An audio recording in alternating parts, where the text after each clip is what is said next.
Say it as anime as possible the third time. Just 3, 2, 1.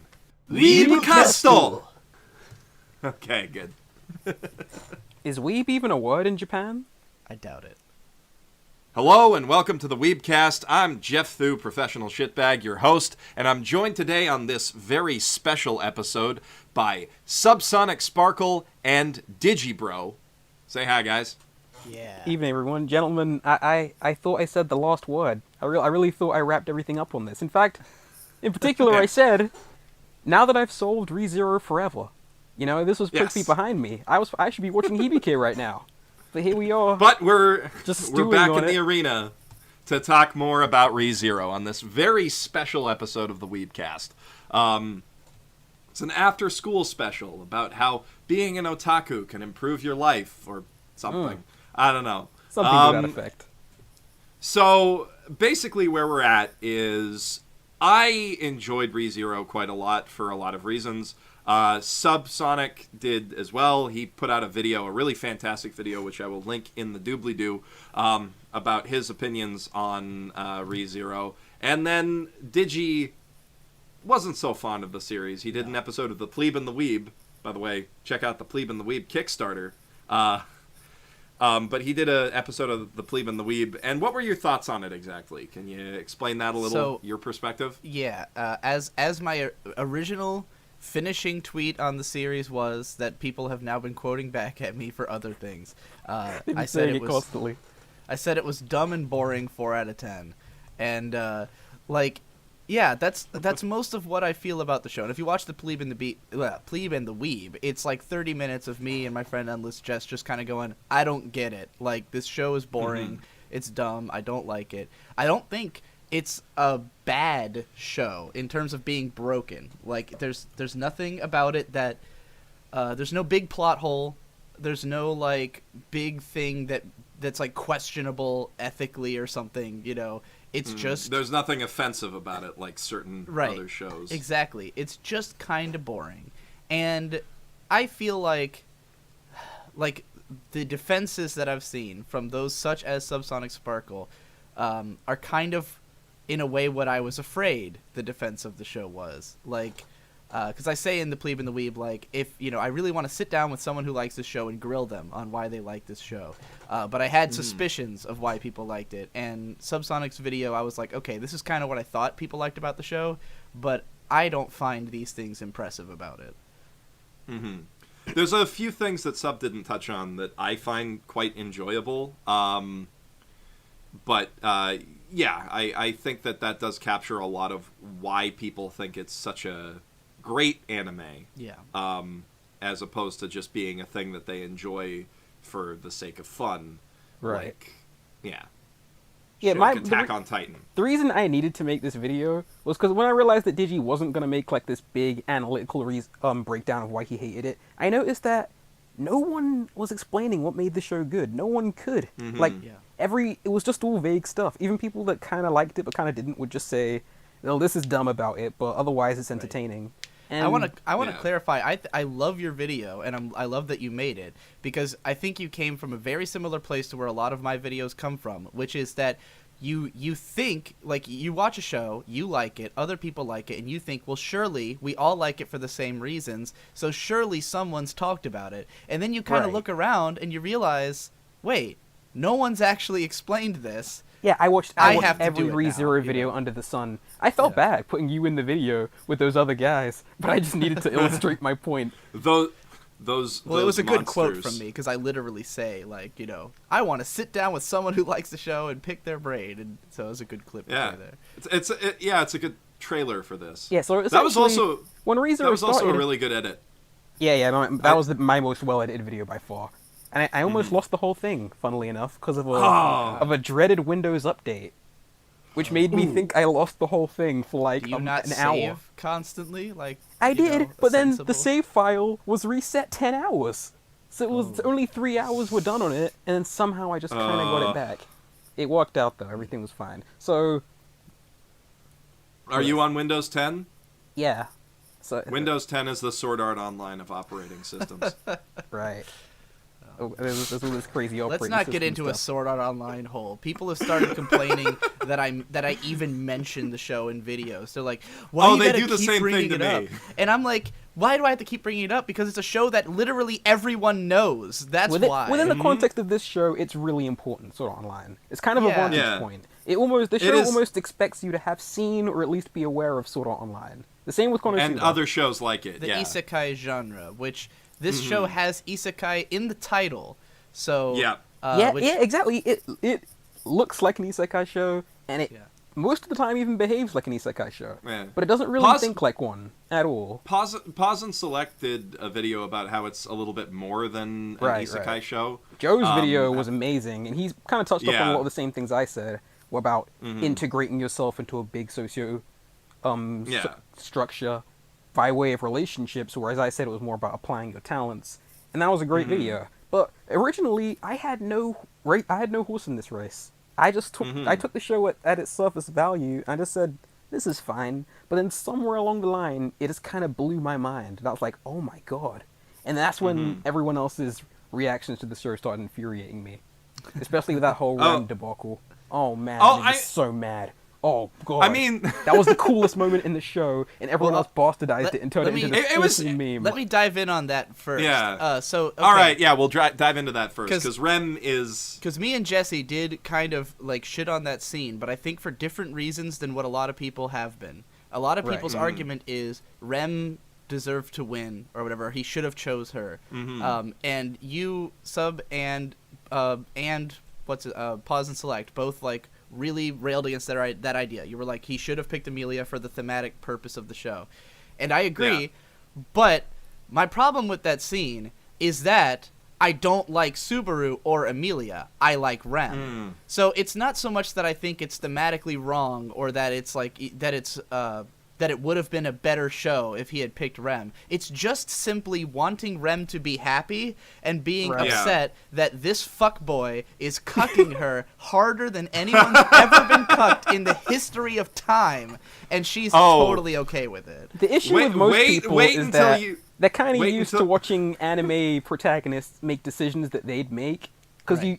you watch the show and you're living the Subaru's life tangentially, and you're watching him do things that you would do. That's the appeal of a lot of these shows. But Right. this isn't our story, you know. This isn't Yeah, our so- this isn't our waifu. This is Subaru's story. ReZero is a character study. It's not a absolutely. cathartic series. Yeah. And yeah, I mean, like, I kind of agree that I like Rem as a person more. And by the way, I don't know if you've had stuff about future light novels spoiled for you. But I if you haven't. think Less. No, don't do this to me. please.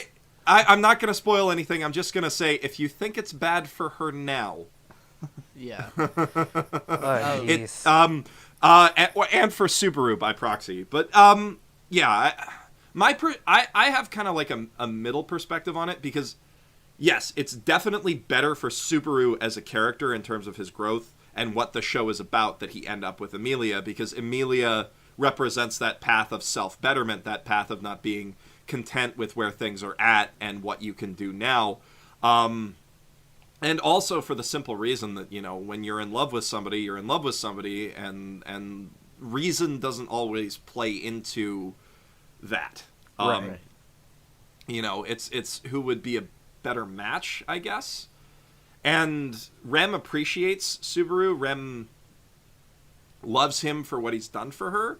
But I don't think that necessarily translates to them being a great couple. Right. Yeah, the You show. know? There's a lot of clever signs in this show that Rem really isn't for Subaru at all. Because especially in the second half of the show, where he's always like nuzzled in her warm bosom while she strokes his hair and tells him everything he wants to hear, and she's like backlit by the sunshine and doves are flying all over. Like, to me, and this is controversial because not everybody agrees on what Rem's role is in the show, but to me, Rem kind of represents that sort of juvenile, otaku-ish lust for for sure. a subservient...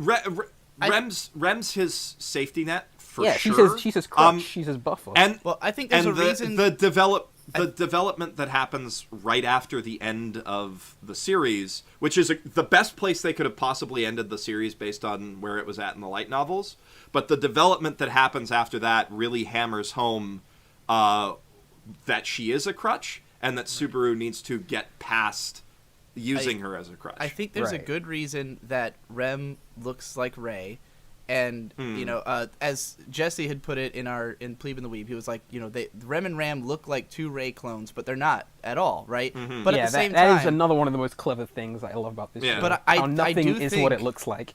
I think that Yeah. Rem, what she represents in the story, is exactly what Rey represents, because Hideaki Anno has said before that like he's sort of upset with the fact that Rey was the most popular girl in Evangelion because she is a pushover. She is the she's stoic. She just does whatever you tell her to do. She's just there to help. Yeah, that's she's the in love tragedy with, of Evangelion. Yeah. Nobody got it, and they all fell for the kayfabe. yeah, and Rey just loves, she just is in love with Gendo and will just do whatever he asks, and like Rey is the easy answer. Rey is like Right. the ideal wife, the ideal exactly, and I think mom, Rem fulfills the same purpose Yeah. in this series. Here's why I don't, and this applies to everything I'm going to probably say in this argument. What makes ReZero not impressive to me, and I will say that Rem is one of the better elements because I do kind of like her character, but I think that ReZero works as this allegory, as this metaphor, or just even straight up a story about like otaku-ness. But I don't think that it also works as a story at the same time. I think That's exactly right. I think a show like Evangelion if you dismiss the allegorical stuff about otaku shit, I mean, that's not even the biggest allegory in the show, but like it's still just a good show, a good story with characters who I like and want to watch. And ReZero, I hate Subaru, and I don't care that that's like, some people say, oh, you're not supposed to like him, he's supposed to be like a failure, and you're supposed to watch him get better over the course of the series. I didn't want to watch him get better. I don't care about his struggle. I don't care about his hang-ups. I want to punch him. I hate him. He's Okay.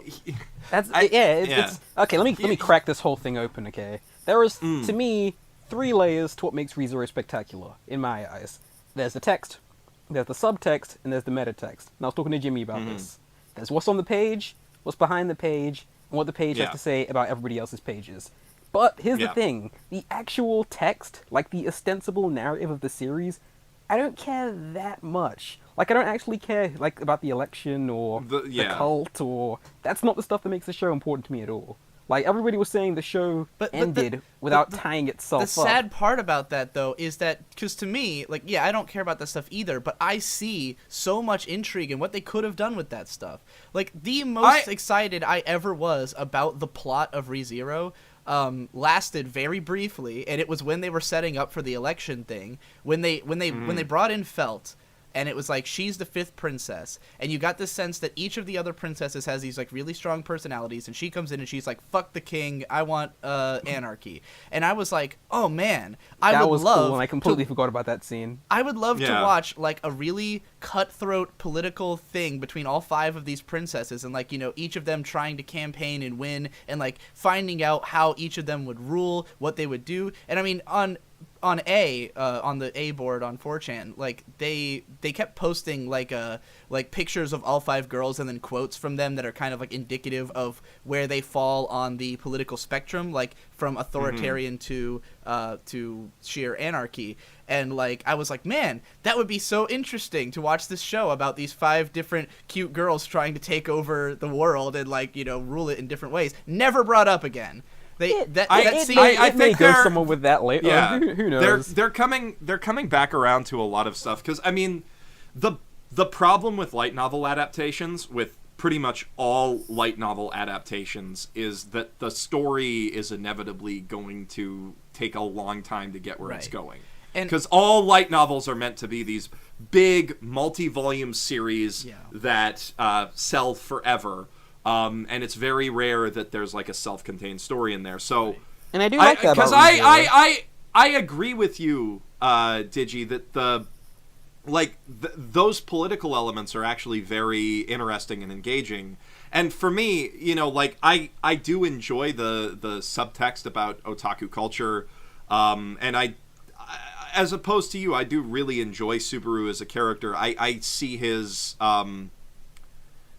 I find him to be very relatable without being somebody I can project myself onto necessarily, the way that he's sort of faking it till he makes it in terms of being an actually good person, and how like he becomes a better person over time, but from the beginning he's got that like when he awkwardly hits on Amelia, that's something I never see in anime. Like in Sword Art Online, even when Kirito loves Asuna, he doesn't like make it clear. He still blushes when they're like married for 2 years, and he doesn't like giving her compliments or anything. It's but disgusting. Subaru Like that's was not like how putting a, her that's not on how this a relationship pedestal, does. like the way a nerd would when like talking about a girl on a forum, and that was just so charming to me. But that wouldn't have made him a great character in my eyes if they didn't follow through and like actually analyze that aspect of his personality. That's what made it really cool. Yeah, the thing about how he like puts her on a pedestal, like that is cool. But the other thing about it is how he actively like hits on her. He's not some sexless fucking piece of garbage who just sort of lies around hoping a relationship will happen to him. Like all he's anime protagonists pushing for this relationship to progress. He needs to go on that date. Yeah, he's straight hitting on her. He's straight asking her out. Like he's not good at it, but he's doing what an awkward nerd like me would do in that scenario. And there are a lot of really great little nuggets of characterization in those early episodes as well. Like when he's with the kids and he says like, oh, the kids, for some reason I've always really gotten along with kids. And Ram's like, that's because they can sense that you're one of them and they don't find you intimidating. And that's exactly what Subaru is. He's just an overgrown kid when you think about it. He's just a kid in an adult's body. That's probably why I like him so much. Same reason. Yeah, exactly. I understand them and I don't understand anybody else. Their motivations make sense to me. But as much as I like Subaru and the characters and everything, what I find, what adds a lot to the series for me is the way that they are slowly fleshing out this world and the fact that there's like a world there to flesh out. Like in most of these isekai stories, there's nothing beyond generic fantasy tropes. Yeah, exactly. I mean, in Konosuba, that's the joke. Konosuba's the joke is that it's all lame. That it's a world where fantasy sucks, and you still have to work 12 hours a day. And nothing cool happens. Like all the monsters are fucking giant frogs and like other dumb shit, and it's just dumb and lame. And I love that. Dumb things straight out of Dragon Quest. Yeah, I think Konosuba explored that in a way that was hilarious. But this show explores it in a way that's just really tragic. Well, like, tragic, but with like a hopeful element to it. Yeah, here's where I want to like try to pull us away though, because like we are talking about this in terms of an isekai show. Like you're saying, well, Subaru flirts with girls, unlike unlike Kirito, or oh, this world is interesting, unlike the world of some other isekai show. But if we're taking this through the lens of like all anime, it's like there's tons of anime protagonists who are otaku guys, but they still have some personality and they flirt with girls and they they're in similar situations to this but don't act like Kirito. Or there's tons of worlds that are fleshed out in anime. Oh yeah. There are tons, and it's not the most amazing anime in the world. I don't think anybody here is going to argue that. I just that's why like when I say that this show is dumb and boring to me, it's like like every point I can give it is like for not being shit, not for being great, but for not being shit. Yes, the main character is better than Kirito, who is the worst. The world is better than a lot of isekai shows, which are the worst. So I don't think it's high praise. I'm not just saying that the world is better than a lot of isekai shows. I think that the world is legitimately a very interesting place. What's so interesting about it? I really, really think the world is interesting, because all the comments I've been getting on my video are, oh, you're going along with the route of thinking that Subaru is a deconstruction of the light novel protagonist. And I'm thinking to myself, I don't think Subaru is that subversive for this type of character. No. Everything else is. Everything else is. And the show's hammering this point in from episode 1. Subaru expects to save people and impress people, and it just doesn't happen. It doesn't work out for him. And the show just constantly keeps giving us expectations and then not following through on them. Like, we see Rem and Ram, and they're these two archetypal nothing characters who have this nesama nesama remu remu gag, and that just gets completely dropped after like 3 episodes, and they become this entirely different thing. And Go ahead. What I was trying to get at with the way that the world is defined, because yes, the characters are very strong, and they've got lots of interesting characters who completely subvert what you would expect from going into this knowing how isekai series work.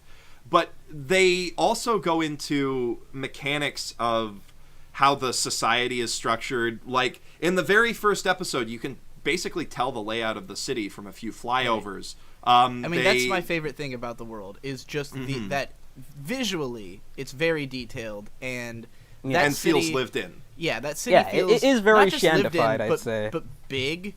I love how big that city is, and I talked about this in the original Weebcast we did about it. That that so many fantasy stories, it's like the town is like there's like a village or something, like in RPGs where it's just like 5 houses and that's a town somehow. Right. Whereas I prefer the Final Fantasy IX method of like you can just see this huge sprawling city in the background, and so you know that it's bigger than what you're actually exploring, and that's what this show captures well. And the fact that they keep referring to it as the capital, and traveling there to get supplies, and that's where he meets specific friends that he doesn't get to see anywhere else, and it's kind of the big hustle and bustle place politically. That made me think, okay, this show actually kind of cares about building in an alternate world. Well, here's some other stuff though, that I have no idea how far away the mansion is from the city. I have no idea how far away. It's a day and a half's travel. Well, like, where is by it the in most relation? direct road. Is it north or south? Like, where is it in relationship to the city? Where is we the don't know. village in It's relation somewhere to in the Harold mansion? Field. I think it's somewhere to the west, I want to say. What's that based on? Because they say that there's nothing to the east of the city. That's right. like a throwaway line.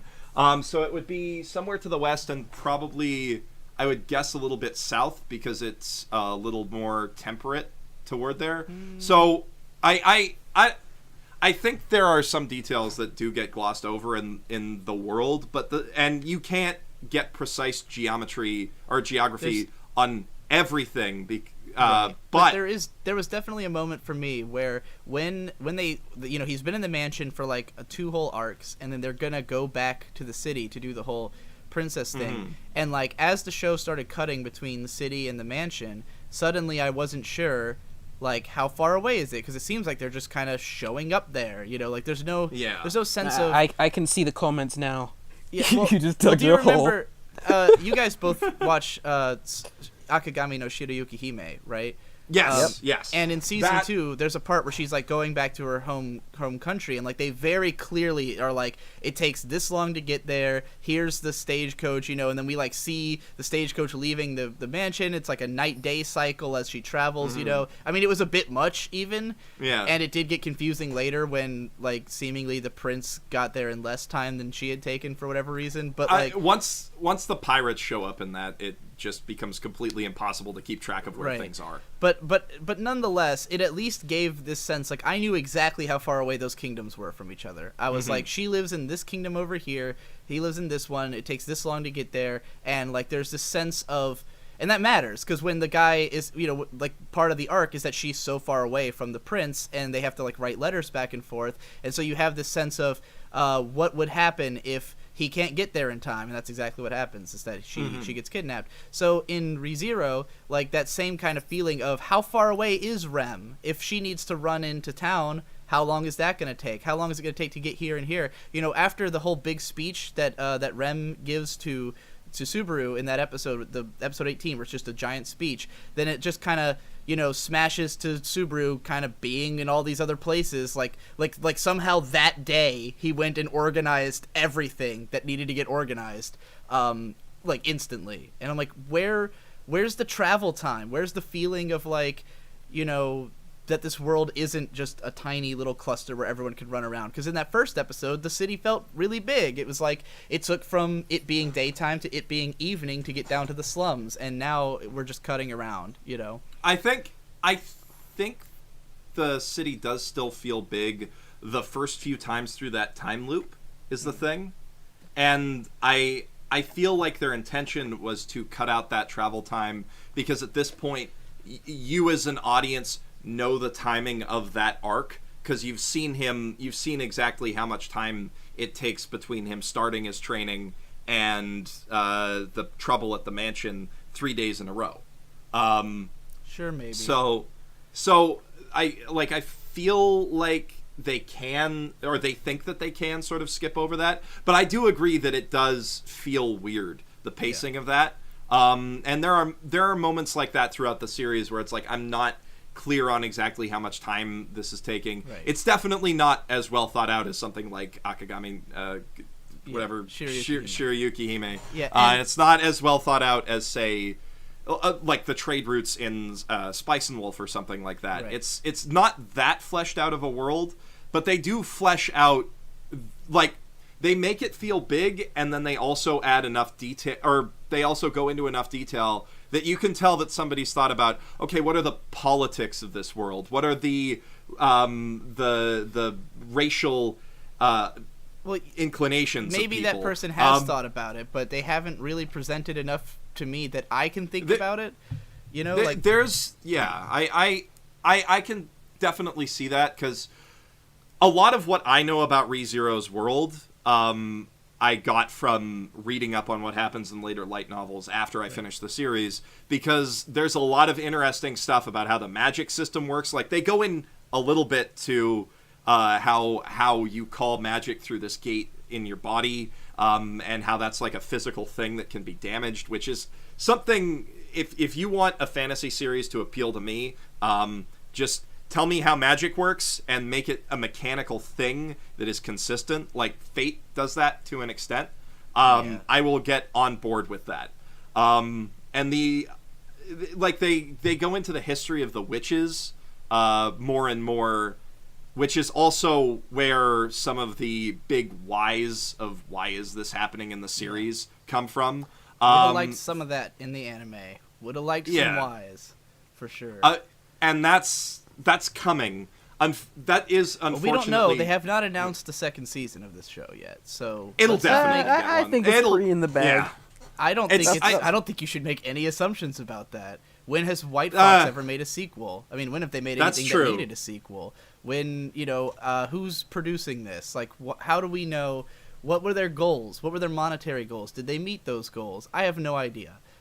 This show is popular in the Western anime fandom for sure, and I think it sold decently well. So it's not like they couldn't make a season 2. But there's lots of anime that people think that about that, never That's gets true. one. You know, how many That's Madhouse and Bones shows are there that, in spite of overwhelming popularity, will never get a second season because Madhouse. I'm the only Madhouse one and that seems to Bones. think that the show ended. Like, I actually think it told the story and it's over. And whatever could come in season 2, I honestly don't know what they would do with Subaru's character, but I'm excited to find out. Knowing what happens in the light novels, I know that they're going in interesting places, but I agree 100% that the ending that they reached is like the best possible conclusion to as many narrative threads as they could possibly tie up while leaving things open for a second season. And that's why I think they will be going for a second season. Because if they didn't at least have that in the back of their minds while they were making the first season of this show, they probably would have rewritten the ending to be something more complete and cohesive and tie things together. Right, and we'll get that ending soon, but on to the legit great, amazing things about this show, which was all of episode 13 was the moment that I realized this was kind of an amazing show. Which was when Subaru pulls this stupid... there's no conflict going on. Amelia's just kind of telling him to stay out of the way, and he doesn't accept it. And other characters would do this in other shows, but they wouldn't get called out on it. So, when he starts, like, white knighting like a madman and making this awful speech, I thought, like, Amelia would, like, break down in tears and run over to him and hug him. Like, if in a show like Chivalry of a Failed Knight, that's exactly what would have happened. But she just responds the way a person would. That I have with you, Sub, because you made this argument in your video, and what I was thinking was, you keep saying like this wouldn't happen in another show, but it would. This wouldn't happen in another isekai show though, which is maybe, but like I feel like saying there's a that lot. This would happen in a good anime. I think that there is a subgenre of light novels in general, or just of otaku media, that is the critical of otaku subgenre. And I think there's a whole bunch of them. And there's a whole bunch of shows that are about showing you a character who you're meant to relate to, that's meant to criticize you and try to show you how to be better. The most perfect example that's popular from recent years would be my teen romantic love comedy Snafu, or Oregairu. Where the whole... Have you seen that one, Sub, at all? I haven't. For some reason, something about it really repulses me. Me too. But the main character is a guy who's this very bitter, cynical person who loves going on long speeches about how, fucked up the world is and stuff like that. And the show is constantly, like, criticizing his viewpoint, or sometimes it's showing how he might be right in some ways, but he's also wrong in other ways, trying to make him open up more as a person. He's with these other very flawed individuals, and they're all trying to, like, the show's trying to show you how they could maybe be more self-critical. Yeah. I hate it. Is I don't hate Snafu, but I feel like Snafu tries to have its cake and eat it too, with both criticizing that sort of character and then also doing total wish fulfillment for him. Because he turns out to be right a lot of the time, but I think that's fair because it's kind of like what I said about Subaru's whole crying scene when he's like, I'm completely worthless. And even I was like, you've done a few things. It's not like your I kept entire thinking to myself, Subaru, terrible. He could have been so much worse. He could have been a pervert. He could have been much He worse. He wasn't like a sexual deviant or anything. Speaking what of that, was if what you ever... Japan feels. He felt like a moe for Amelia, which is maybe even more kind of damaging because it's more of a possessive, I must protect this jewel thing. Well, there's a show called Outbreak Company, which is about a what I'm just gonna go ahead and call a severely autistic otaku who goes to he gets sent to another world because there's like it's sort of a Gate situation where like the government knows about this other world, but instead of Gate where they just drove a bunch of fucking tanks in there like idiots, they've gone over there. I cannot buy the concept of that show whatsoever. It sounds ridiculous on paper. Outbreak Company is kind of brilliant because what they decide to do instead of driving a bunch of tanks in is they're going to have this guy teach these people about Japanese culture, specifically otaku culture, to make them weak and subservient and addicted to anime, so that they can be manipulated into... the logic is that... That's a glorious concept. The logic in the show is that, like, Japan's biggest cultural export has been anime and manga. Like, the thing that has reached people around the world the most from Japanese culture has been that. So they get an expert on those things to try and breach that culture into this new world. So basically he's, like a licensing company, bringing dubs to the people. But he goes to this world and he's very much like this obnoxious kid who's constantly like, oh my god, you're a moe elf girl, I love you, and like the show's not super critical of him, but the idea is that the world is like all the characters like have these big racial divides and there's all this like political unrest going on there, and he, because he's read so much manga about like not being racist, he teaches these people through manga how to not be racist and how to act almost more like the fantasy world that he sees in anime and manga. But it's kind of funny in that because like they're super Tolkien-esque versions of those races, which means that there are actually like deeply ingrained differences. I mean, Tolkien's classic fantasy is kind of inherently racist, but there's like those dwarves. I love the dwarves in that show because they're children. They're all children. Every character in that classroom is a child. I don't remember if I made it far enough to see dwarves. I've only seen the first episodes. No. Oh, well, the dwarves in the classroom all have big, thick, bushy beards, and they're 12 years old. So then there's also a manga and light novel series that might, I hope will become an anime soon, because it'll fucking sweep. Everyone will love it when it comes out, called Shield Hero.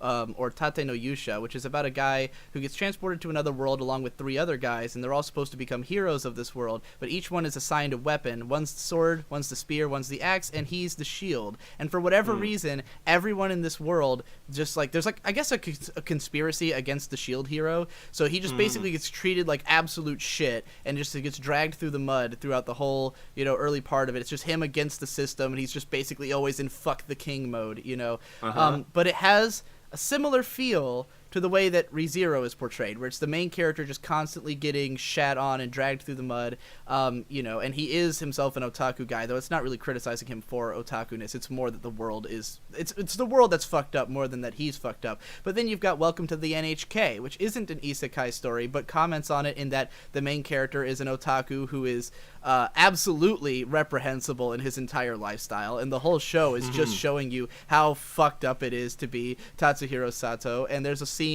a whole episode about him escaping into Final Fantasy XI and falling in love with falling in love with some cute girl who just acts like a moe girl around him. He thinks it's another girl, like a girl player, and so he completely falls heads over heels for her because she acts like a subservient moe girl. Turns out it's actually his friend just fucking with him. To teach him a lesson. Yeah, to teach him a lesson about falling in love with moe girls and how that's unrealistic, which is fucking hideously ironic considering that guy himself is an otaku who's addicted to moe girls. And falls in love with a moe... No, he falls in love with a moe girl from his school, too. Yeah, but then in the end ends up marrying someone just off of the countryside, like some normal, woman. What a betrayal. Yeah. Yeah. What a fraud. So my point being that I've seen a bunch of other isekai shows that are either playing with the idea of the protagonist isn't a big hero, or they're portraying the idea that otaku-ness interacts with this world in some specific way, or their commentaries on otaku-ness, or or just criticizing a hero in general, or even Evangelion could be considered on some level to be a criticism of the otaku mindset, Yeah, for sure. So, But the cool thing about ReZero is Subaru isn't actually it isn't so on the nose. It's not actually about an otaku. He doesn't actually talk about anime all that much. It's way more about the psychology of that kind of person. There's the scene in episode 13 is amazing because it's just this really human conversation that digs really deep into the kind of people like Subaru. When he has this little outburst at Emilia, where he shouts at her and says, "You owe me. I've done so much for you." And he covers his mouth, and she's disgusted by him, and he doesn't really think that, but it's just kind of something that exists in him because it's a real feeling that people often feel, is a kind of entitlement, and that scares her away. And it's but at the same time, there's other differences in Subaru between him and being just a standard otaku. He's pretty confident, maybe in a fake bravado way, but he does act confident a lot of the time. All that confidence shows up It's easily shattered. But the other thing is, Subaru is really in shape. He does little for the cardio stupidest reason in the world. He does radio calisthenics every morning. Which is hilarious Well, no, and adorable. and that entire scene was awesome. He said that he trained because in the first episode when he explains his strength by saying that he's been swinging a sword aimlessly in his room every day because he's a hikikomori. So he's been just swinging a sword around randomly, and that's given him the training to be able to beat the shit out of street thugs. I don't buy it personally. Oh, I mean, he doesn't have the training to beat the shit out of street thugs though. He the does thing at is one in point. that he just memorized the tactics. But in that scene, what happens is he just charges in and gets lucky because they're not expecting him to do that. Whatever. And then they get the upper hand on him, immediately and kick the shit out of him. I still don't buy that he would have done anything to those three guys. I think they would have just fucking destroyed him immediately, I mean, it's established that Subaru is actually quite physically strong. He's not trained though, because they also show him training with the sword, and he has no idea how to use it. I don't buy him being physically strong. For the reasons given in the story for why he would be physically strong are not reasons that you would actually get physically strong. Swinging a sword randomly in your room and doing radio calisthenics are not going to make you strong. It's implied that he spent a lot of the time that he was in his room just working out, doing push-ups and stuff. I mean, his default clothing isn't the standard default otaku clothing of Russian graphic gangster t-shirt. Yeah, it's Rush, a tracksuit. I don't get that reference at all. I need to Google Russian gangsters. Yeah. I mean, tracksuits are still fairly otaku. Tracksuits. Yeah. I mean, they're. I would have found the like, whole thing hilarious if I didn't just see it in Konosuba. Yeah. Yeah. I mean, yeah, they are an otaku thing, too. But like, there's implications that he was actually like concerned with his own health, even from the beginning. Like, he cares a little bit more than the average. He's not. Yeah. He's not a guy who's gonna, he's not Lelouch who's gonna run 10 feet and pass out. Which is my favorite running gag in Code Geass that probably no one remembers, but that it's constantly implied that Lelouch is extremely weak and like physically. It's hilarious. But anyways, yeah, I mean, sure, he's not so much an otaku as a hikikomori. That's the more important part, is that he doesn't leave his room.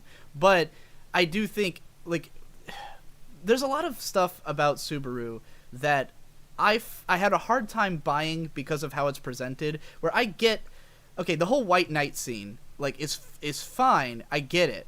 I mean, I don't enjoy it because I've actually dealt with those people on a day-to-day basis, like 14-year-old white knights who have said to me things like, you owe me because I'm a fan of you or something like that. So to me, it's just disgusting and reprehensible. It's a very behavior. real kind of thing, and I'm glad the show tapped into it. I didn't think it was within this genre's capability to speak to something that human and almost scare away its audience, because a lot of people are thinking just like Subaru.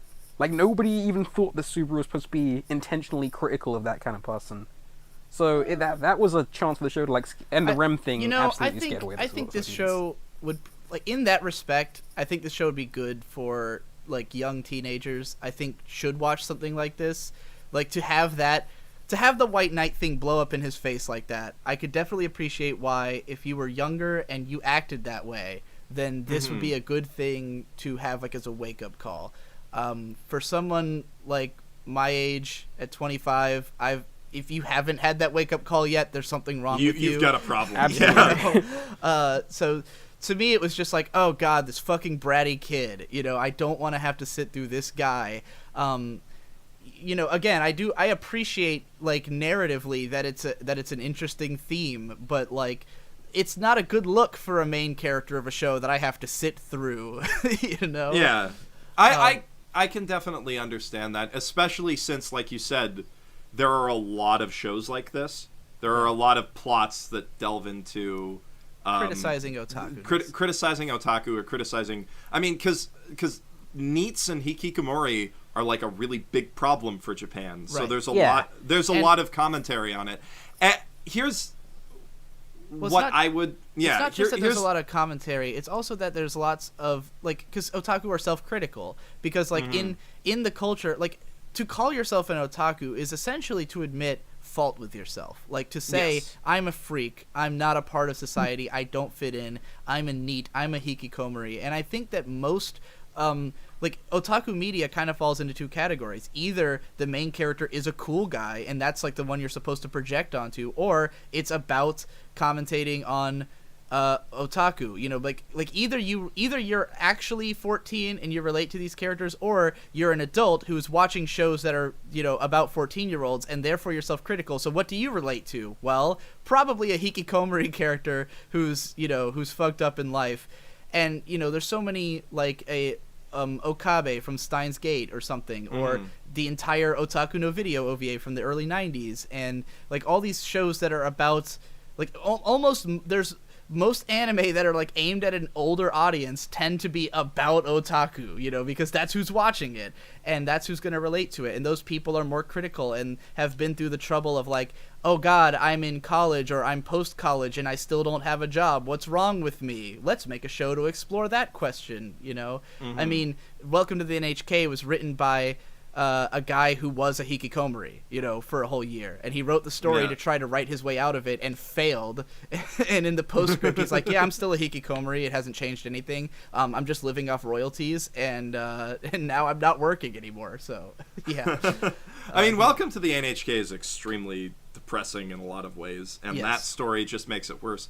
But what I'm like, this is sort of one of the two default stories at this point for otaku media in general, because otaku dominate the anime industry, so everything is either about what they want or about them. Yeah. But and like I can see why it wouldn't impress you because of that, and I can see why you might be burned out. But I would argue that ReZero executes on that commentary and that premise a lot better than most shows that tackle the same thing. Yeah, Sure. I've been thinking that, but I haven't been able to like see it for sure because I haven't seen a lot of those other shows that comment on these specific themes. But it's I'm not as not as can't good as be Welcome one to the as NHK. cleverly written as Okay, well, here's ReZero, where it's one not that- so on the nose about it. I think both of you have seen this show, and I think this show actually commentates on it pretty well too, which is the Monogatari series. Like, I haven't there's- seen enough of the Monogatari series, unfortunately. How much have you Yeah, seen? Monogatari Like, for sure. like just Bake. Okay. Well, because in Bakemonogatari, a large part of it is sort of the main character. He's kind of past. I feel like he would have been Subaru when he was younger, but he's kind of past that now, and he very much is about like trying to sort of.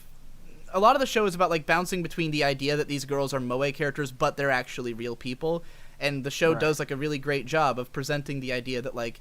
Yeah, there's more to them than the surface elements, which are the moe and the fascination. The show's a lot of it's a commentary on moe, but in the second season in particular, in Nisei Monogatari, Araragi's little sister Karen is a white knight who's trying to like save everybody, and she thinks it's her job to to go out there and like fight everyone's battles for them. And a lot of the arc is about taking her down for that, and Araragi himself taking her down for that, being like, the way you're acting is like misunderstanding the way the world is, kind of thing. Yeah. I wouldn't Yeah, even but say that was that nowhere near handles as it as good. well though. As That wasn't ReZero. nearly as good because I- ReZero has the template of isekai, which is genius to me. Because to understand the show's appeal and its success, it's all context. Like isekai is a genre spawned entirely from Japan's need for escapism. But I think that Monogatari does absolutely also have a context that makes it better, which is that it's a harem show. Yeah. Like it's an escapist harem It does show. the same kind of thing to that genre. As, It does a takedown of something that was relevant when it started coming out. right, and but the difference between those is also that.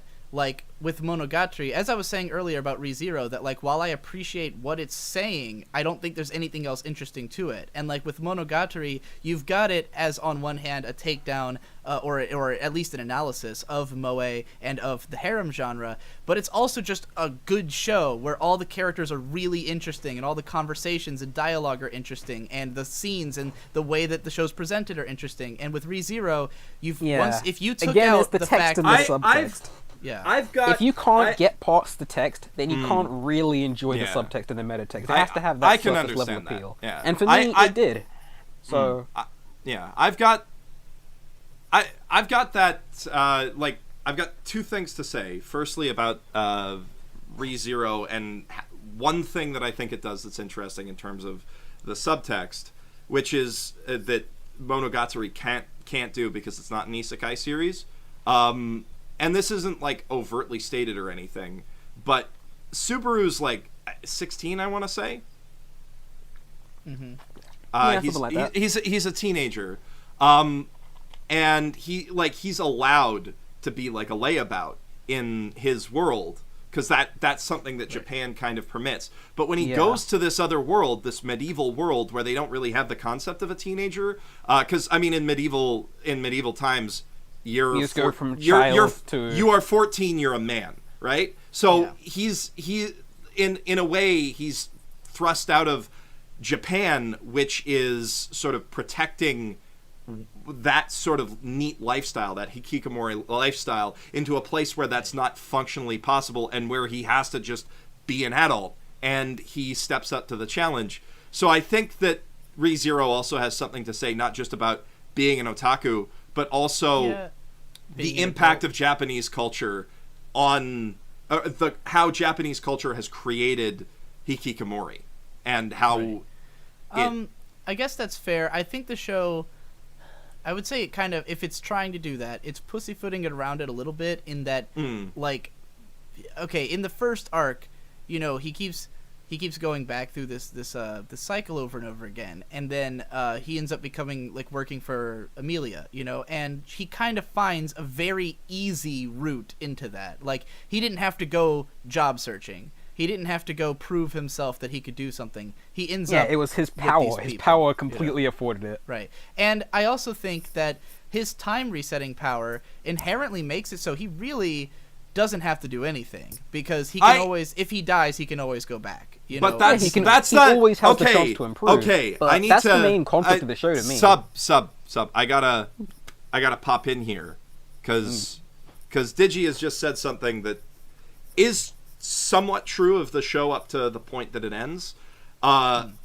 I personally find the time resetting thing to be really interesting. I said this in our initial Weebcast where we talked about it, and I'm going to say it again here. I find the idea of playing with the save state mechanic as a story idea really interesting, and that's one of my favorite things about Souls and Bloodborne and all of those things. Yeah. But Undertale. Undertale too. Undertale is amazing for that. But I think the show, or the light novels especially, makes a very good point that you can't just reset everything, and that doing that is unhealthy for you as a person. Once, like, Subaru comes around through a sort of arc where first he doesn't want to reset because he doesn't want to die, because dying sucks. And then he gets to this point where he wants to reset because something emotionally painful has happened to him, and he wants to just fix it the easy way, and it won't let him.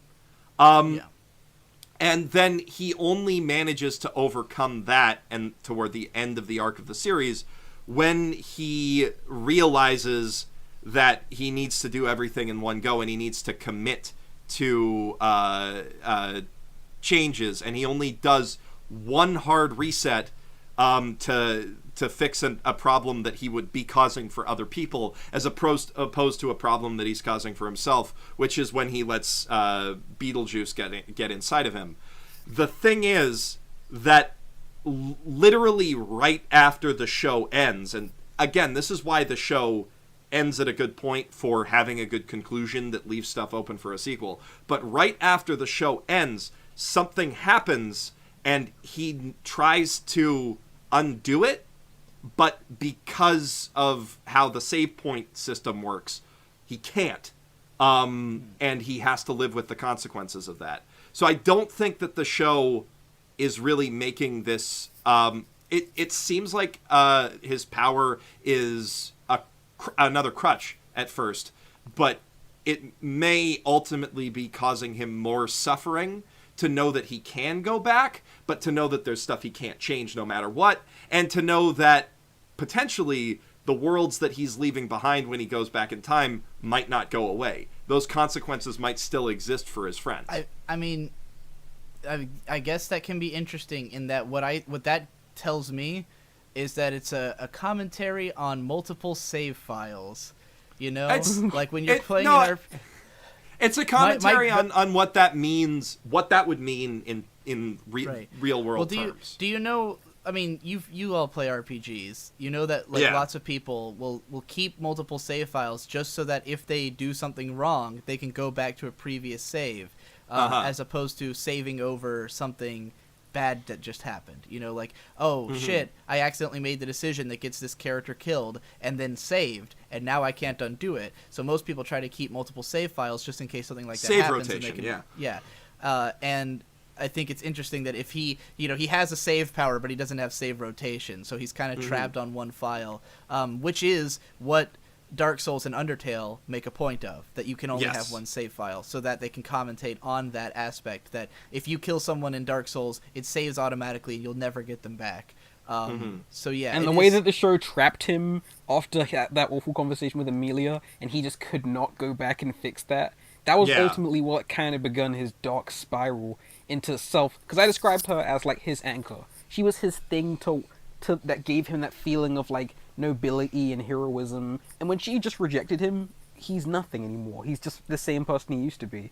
And he was already spiraling at that point. Yeah, and he just gives in to all his worst instincts for 4 episodes straight, just getting more angry, more belligerent. and just more selfish. Even It's when he it's runs into You know what Crush's I office think- and forces her, You know what I think tells this her, show "You is need to do missing? this for me." What do you think is missing?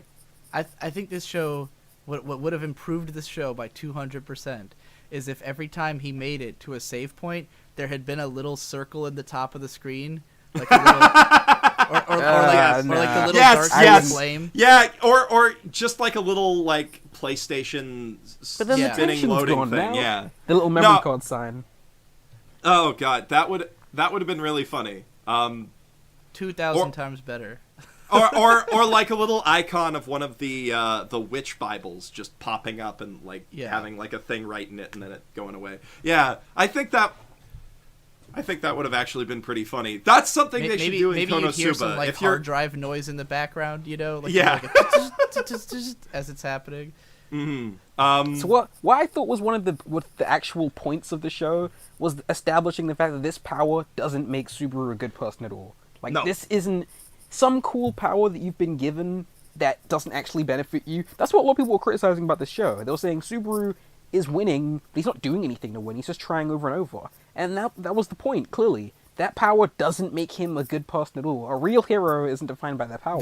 the other thing is Subaru gets saved every single story arc until at the end he's finally the one who actually saves people. Like like in the first arc, it's what's his name, the Lancelot guy or whatever his Yeah. the Mary Sue character with the big sword, who's not actually a Mary who Sue. never even showed up again. He just vanished. No, he showed up again when Felt showed up. He was Felt's Oh, knight. right, yeah. But yeah, he saves him in the first arc, and then in the second arc, ultimately he needs to rely heavily on Rem and Ram to take out those Mabbeasts that are eating up that whole the Houndooms. village. Yeah, the Houndooms. Yeah, God, that and was then retarded. yeah, The Houndooms were retarded. and he doesn't actually do anything on his own until he finally takes charge toward the end of the last arc of the show. And that's so it is kind of like not cathartic, but until that point, but that's kind of the point that he's not really doing anything on his own. What bothered me about it is that this is like, and I don't know if it would be better if it had done this differently necessarily, but it bothers me because I've seen all the Groundhog's Day shows, and I'm gonna name them all off because when I said this in my Plebe and the Weeb episode, people were like, "How many even are there?" Well, my friend, first you've got He's prepared a list. First, you've got the movie Groundhog's Day, which is about a guy who keeps reliving the same day over and over again, and he lives it probably thousands of times. Like, it's implied that he spends years in this time loop. And he learns to play piano, he learns a new language. He learns all kinds of stuff, yeah. He kills himself thousands of times over. Yeah, well, because at first he doesn't understand the power, and it's just terrifying. He's just trying to escape. Then, once he realizes he's trapped, he just starts doing all kinds of debauchery. Then, once he gets bored of debauchery, he starts trying to kill himself. He kills himself every possible way, none of it works. Then, he starts trying to court this girl who he likes, he's got a crush on. And he gets better and better at it as time goes on, because he starts figuring out what she likes and what she's about. Then, he starts trying to just help people in general. And at the beginning of the movie, he's like a cynical shitbag kind of person. He hates everybody. At the end of the movie, he's a cynical shitbag with the heart of gold, which is all Bill Murray story arcs. Yeah, well, in the end, he to escape the time loop, he ends up correcting every single thing that was happening in town. Like, everyone who was in trouble at the time, anyone who just needed, a friend or something, like, he's there for everybody in one day, and that's how he finally escapes the time loop. Then you've got Higurashi, which is you skipped The Legend of Zelda Majora's Mask. Well, I wasn't going in chronological order, but sure, The Legend of Zelda Majora's Mask is a game where you constantly relive the same 3 days in order to try to do the same thing as Bill Murray did. So you have to save everybody. Although in Majora's Mask, in a winning timeline. You don't have to save every single character's storyline or whatever, but you do have to save the town from the moon crashing into it. And in that game, it's like certain things remain after each loop and certain things don't remain. You've got Higurashi, which this is kind of a spoiler, because in Higurashi you keep seeing the same couple of days over and over again. And then in the second season, it turns out that one of the characters has been experiencing all of them and has memories from all of them, whereas everyone else is reset every time. So that's an interesting like in plot. Endless 8. It's a great show. Yeah, exactly. Endless 8 is another example where the characters experience the same day over and over again, but Yuki is the only one who's actually perceiving it. Then you've got Steins Gate, which is about a character who keeps getting reset through time when one of his friends dies, or he's resetting himself through time because he's trying to save her, and he keeps just resetting over and over again. Then you've got All You Need Is Kill, which was adapted into the film Edge of Tomorrow, which is about this day that this alien invasion essentially wipes out all of humanity, but he keeps reliving the battle that happens that day over and over again, and he keeps making it slightly farther in as he learns, like, memorizes the mechanics of what goes on in this fight. It's extremely video gamey, until he can finally defeat it. I think that's most of them that I can think of off the top of my head. But yeah, so it's a plot style that's been done a lot. And what upset me about ReZero was that compared to any of those other stories, he doesn't actually go back many times. And that could be interesting, but the way that the story treats him is a lot like... Oh, the other one I was forgetting is Madoka Magica, where, what's her name? Homura went back like hundreds of times trying to save Madoka. And in all of those stories, the characters... because they experience this tragedy so many times... Well, what about the girl who leapt through time? That's another good one. That one is not even a forced time loop. It's mostly of her own volition that she keeps going back through time. But yeah, in these stories, usually there's a point where the character has experienced this tragedy so many times, and they're just trying everything they can to escape it. You know, every time, all they want is to save this person or to escape, you know, in this way and, like, make things right. But the continuous failed attempts eventually break them. And, you know, some of them can achieve broken brilliance, and some can't. But what bothered me about ReZero is that he only actually does the loop, like, 3 fucking times. Like, yeah, it takes place over... But that's the thing, Groundhog Day is like a fun movie starring Bill Murray. Okay, but Higurashi's not fun. Very hardcore Steins psychological... This would ruin a normal man, watching his friends just get grisly murdered and turn on him. This would destroy a man. Yeah, but... especially as he starts falling into the self-loathing and the isolation and lack of... Yeah, I do think there's a difference, though, between this and Groundhog Day and most of those other stories that we mentioned, which is that instead of going through the exact same events over and over again and trying to fix them, he's going through the same events a few times and then going on to the next thing and repeating the cycle. And that does change it up a little bit. Yeah, I mean, that, sure, in terms of, like, genre convention, that's a little... The fact that there's save states is different from most of these stories.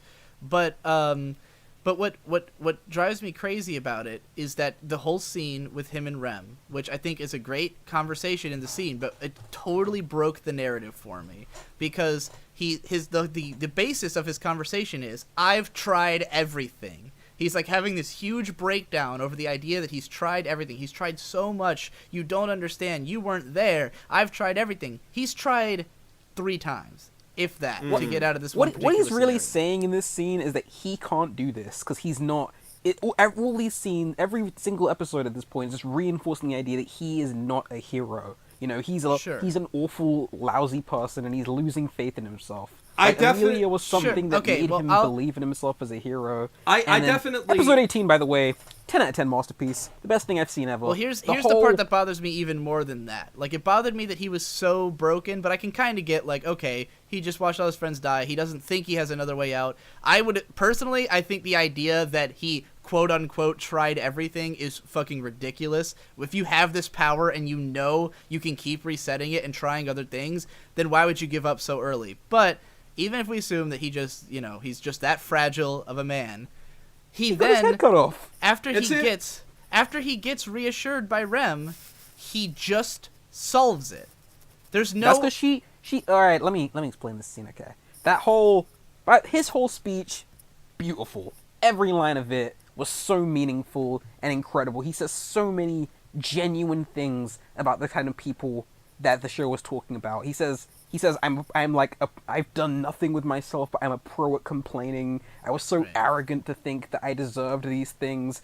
I've done nothing with my life. I let the world pass me by, and I felt like I was owed all these things. Everything he was saying was such real stuff. Such very humane things. The directing, incredible. There's this great shot where like you can see that it's like a bird's eye shot, and the clouds are slowly like taking him away as he's like getting darker and darker, and his gestures and his expressions are all incredible. They nailed everything. And when Rem tells him that giving up is the easy way, no, it's easy to give up, and he's like, there's nothing easy about giving up, and he knows this because he's been giving up his whole life. It feels terrible to give up, and that's how most otaku feel. They don't like being useless or not giving to society. They don't like that feeling. It feels awful. It's worse than failing, not trying.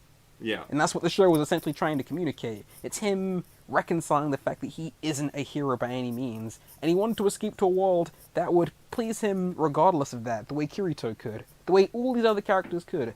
But this world asks all the same things of him. It asks all the same critical thinking and stepping outside of yourself and analyzing situations. It requires all the same selflessness, and he couldn't get any of what he wanted from this world.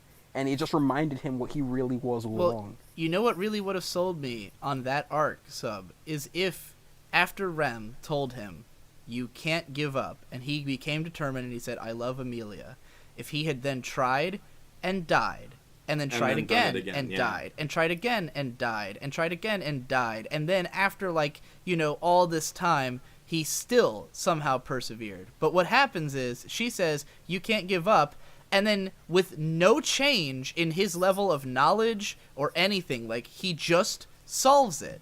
Like, well, I mean, his actual conflict has been resolved. It's the narrative. The actual narrative, it's goofy, sure. But the subtext, his conflict was entirely resolved by what Rem told him. She essentially said that I just don't what get you why actually think of yourself isn't what's really you.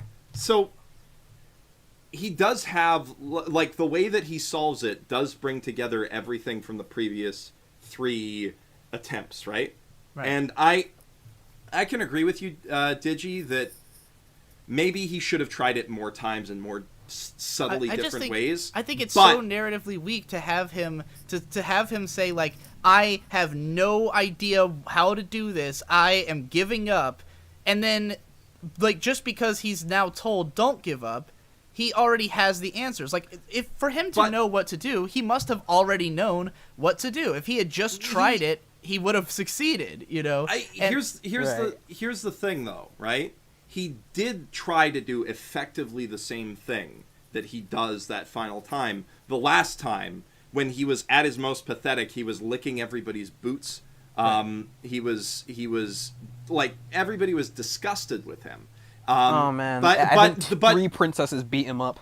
And before he got that talk from Rem, he had no sense of his own value as a person. So that allowed him to come into that conversation, that negotiation basically, with actual confidence and an actual capacity to win an argument, which he didn't have prior to that. So that is the narrative thing that he takes away. When he goes to Crush, then, he offers her something, like, he stops thinking about, do me this favor, and he offers her a deal that, like, benefits both parties. Cause that's something he was really lacking. This whole final stretch of the series is the flip side of the character.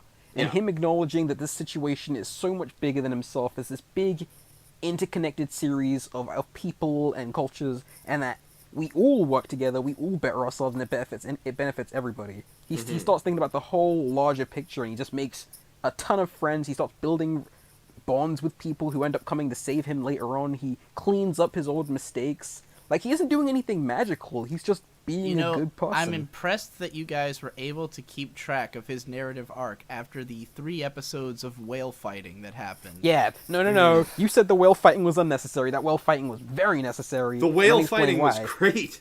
First of all, there was a scene right before fighting the whale where he has this amazing conversation with Wilhelm, where he basically it confides in him. We learn that this whale is kind of fundamental to who Wilhelm is, and then Subaru gives him this fist bump, which was awesome because that's what he learned from his world, and it's juxtaposing the contemporariness. What is it with fist bumps these days? Like, is that a thing now in Japan? I don't like, know. Fist I think bumps? I think no, the Japanese just got it, like how they get bans 10 years later than we do. Yeah. And then right? there's this one scene during the fight that's really the most important part, where him and Rem charge straight at the whale. When all the morale's gone, they don't care, they just charge right at the whale. He's screaming, he's like, come on, let's go. And then Crush and the army are just watching him amazed. And she says, if this guy can keep fighting, we're all gonna fight. And that's what a hero is. That's how it like and Geoff starts off. described And then this there's, like, in his One 3 Punch Man episodes video. of fighting this fucking whale. The whale, Yeah, the whale fight it's 1.5 lasts 2 episodes. The second half, right after they kill the whale, also one of the very best moments in the show. Just this beautiful scene of everyone. The scene where he tells Rem Subaru. that she's allowed to be cucked by him forever and just hang Yes, around him like a weirdo. That scene, indeed. That scene. That's the weirdest thing I've ever seen a character say to another character. Like, there's so many times where a character's like, I'm not gonna, like, I love you, but you love someone else. I'm not gonna hang you around you anymore because it's just gonna cause me pain. And in this case, it's like, he's like, hey, wanna hang around me forever and watch me fuck this other girl who I like? And she's like, sure, that sounds great. I'm like, what the hell? Maybe What's she's wrong into with you, that. Rem? Maybe Rem's into that. Maybe Rem is an even Rem better is a best literal girl cuck. than we thought she was. She is the most cucked character in human history. She is yeah. the biggest cuck in the world. That is Crush definitely tells true. him something to the effect of, regardless of what happens with the nation and the election, I'll always think of you as this trusted confidant. And then he shakes her hand, and then Wilhelm gets on his knee and he thanks him. He says, Subaru Dono, thank you for finally giving me this. And then he's amassed this trusted army of people who respect him, not because of his powers at all, just because of the same thing as Moomin Rider, as you described in your One Punch Man video, being a hero, having a hero spirit, inspiring other people up, inspiring people with your goodness of person. And that's all something he learned from Rem. This is a good bridge into another thing that I think is a strength of the series, like a serious strength, which is that it has very, very, very good fight scenes. Like, I wait, no, I'm actually mad now. No, I would scene in argue the bar that it has very is fucking terrible. The fight in the bar, I is feel like someone went in fundamental. Vegas and just put a black block over all the fights and made the visibility pretty low. That fight in And the I feel bar like this, is so it looks like a fucking cost-cutting bad. technique. Half of it is it's got all the mistakes you could possibly make. It's got wildly undefined power levels and powers. Characters are just jumping off of shit and running around like crazy. You have no idea who's stronger than who, why. There's Except characters that you who do should be have able to kill an them in one exact hit, but for idea. some reason hold on. Like this girl, like in the first time she kills him, she kills everybody instantly. The second that she lays eyes on them, she kills them. And yet somehow Subaru survives through this whole fucking fight. Felt and the the old guy, one of them Amelia gets cut down. Like, a lot of people surviving a lot longer than they should, who have these near brushes with death, but then somehow they're still standing. There's way too much dialogue in the fight. Bad guys talking while fighting, good guys are talking while fighting, cutting to side characters. You can't tell where the fuck anything is. The bar changes size constantly throughout the fight. Sometimes it's small, sometimes it's huge, sometimes the ceiling seems to be like 40 feet high. How the fuck are they doing this stuff? The characters are just bouncing all over the place. There's these stupid, shitty effects everywhere. I fucking hate that fight scene. That is everything wrong with an anime fight. Before we criticize the production quality, though, keep in mind we're watching the censored version. The Blu-rays are all uncensored. And supposedly, it probably looks amazing. They cut out a bunch of stuff. The best moment of animation in that fight, there's this part where like the not girl's like talking jumping off the walls, and like the way that the animation looks, I'm pretty sure is almost exactly copied from a Sword Art Online 2 fight scene. Could which be. Is weird. I'm not talking about the animation though. I'm not talking about like these are spectacular Sakuga moments, because I don't think that there's that much spectacular Sakuga in the whole series. I'm talking about they do justify the power levels of everybody in that fight through the previous time loops. I don't think effectively enough. I don't think I had any sense. I think that a fight scene that just drags like that, where there's characters who who should be easily killable, but they keep living, or where there's characters who are just firing, oh, well, now Amelia seems to be low on power, but then she also can power up through this thing, and like how long does it take for the healing to work? Well, apparently just long enough for a character to stay out of the fight, but then be healed as soon as the fight's over. Like, it's all those little conveniences. Yeah, that stuff definitely frustrates me. She couldn't use her healing while what's his name was using his sword. Reinhardt is his name. She couldn't use her healing while he was using his magic because he eats all of the mana in the local vicinity. Right. That's like something that they state. So like, I mean, yeah, you could still say that's a plot convenience to keep X character out of the fight, but they established that the assassin lady is strong, but it's mainly the element of surprise that allows her to kill people so fast, and having the upper hand on her in that regard is what allows them to survive.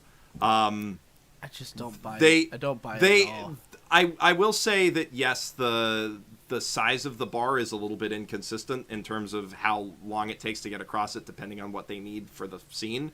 But comparatively speaking to most other action anime of the last year, because action anime on the whole really bad.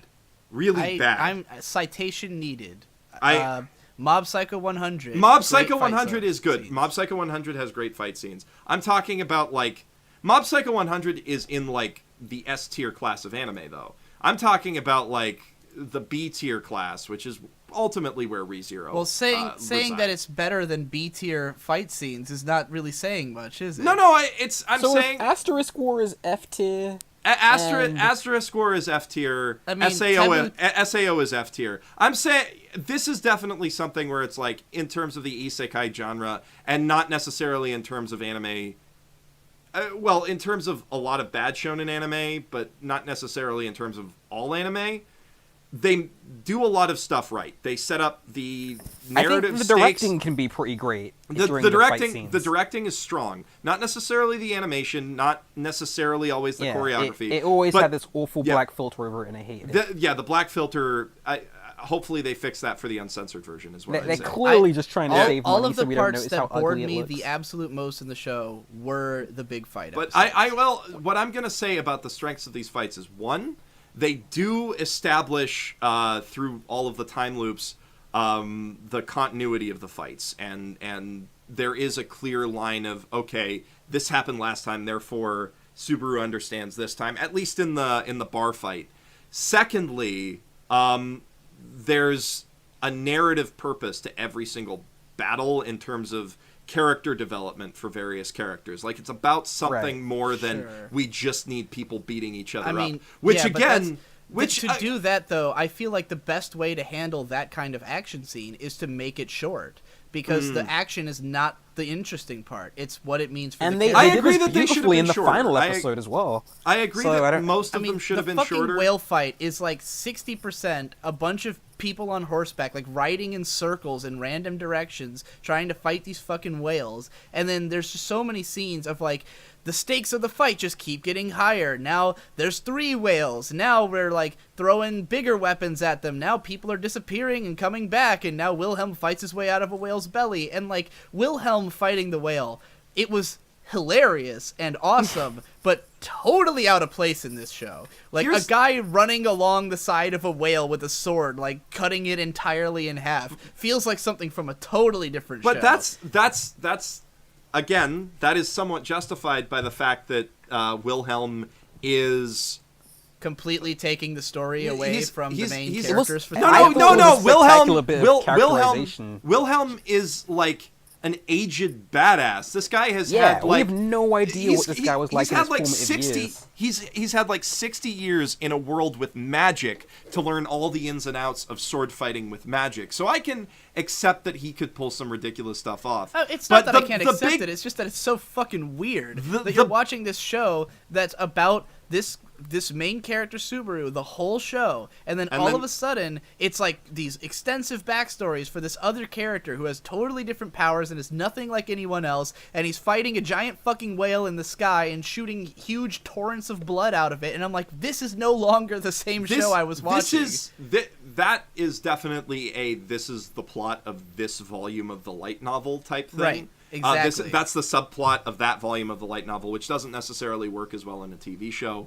Could have been spread out better. Could have been done a lot of different ways. But one of the things of this show is just when it's made its point and then it's spinning its wheels. Yeah. I just want it to move on and get to the next part. I agree. All the best episodes of this show are the succinct points. Episode 13, clean, perfect package. Episode 18, clean, perfect package. And then there's a lot of episodes that just kind of feel like connecting flights. And the last episode, that's my least favorite part of the clean show. Package. Last episode, clean package. Perfect. But absolutely. I don't understand how either of you sat through that last episode. I honestly... No. I was on my phone for like most of that episode. It was I thought absolutely it was embarrassing. beautiful. It was very well done. But it was absolutely. That was I magical. just want to make one last point. Sure. I want to make one last point about the fights before we move on to the ending, because I think that's another thing that is worth arguing about. The other thing that I really, really like about the fights in the show is that they always make use of the environment that they're set in, which, again, not something that you would think is worthy of praise in terms of general media, but in terms of anime, think of how many anime get away with just big fucking empty room with powers. But I think that saying it's better than shit is not saying it's good. I'm not saying it's better than shit. I'm saying it's better than stuff that people consider to be legitimately good. What? Name one. Dragon Ball Z. 90% of Dragon Ball... No one thinks that has great fight scenes. Lots of people think... Lots of anime nerds think that has great fight scenes. Well, Lots of anime nerds. When I think great fight scenes, I think, a Studio Bones or Production IG or like a... Bones does it better than this. Lots of studios do it better than this. I'm saying, again, B-grade quality. I probably said the word great. I don't think it's B-grade. I probably said the word great to piss you off. But no, I would say it's a solid B-grade fight scene, because they're always thinking about how the environment plays into the fight. I like the stuff behind the whale fight more than the literal fight. I like all the reasons that it's happening, and all the things that the characters are feeling, and all the bits of emotion coming out. The actual fight. The actual fight's all over the place. But when they drop the tree on it at the end, I appreciate that. Because that was awesome. That tree was awesome. I think that for using the environment is one thing, but the environments themselves suck. Like, it's an open field with a giant tree. The tree is relevant exactly once at the end of the fight, but for the most part, this is just a fight with a big whale in a fucking field. It's totally boring. Like, it's the most boring location they could have fought this whale. What the bar was like, just this dark, shitty bar where they're having a battle. There's the hound dudes where they're just running through a forest randomly. This endless forest, and you're just in random places fighting a bunch of fucking hound dooms. To me, that one especially is terrible. The forest fight scene is just like, here's generic anime fight location number 45. Forest.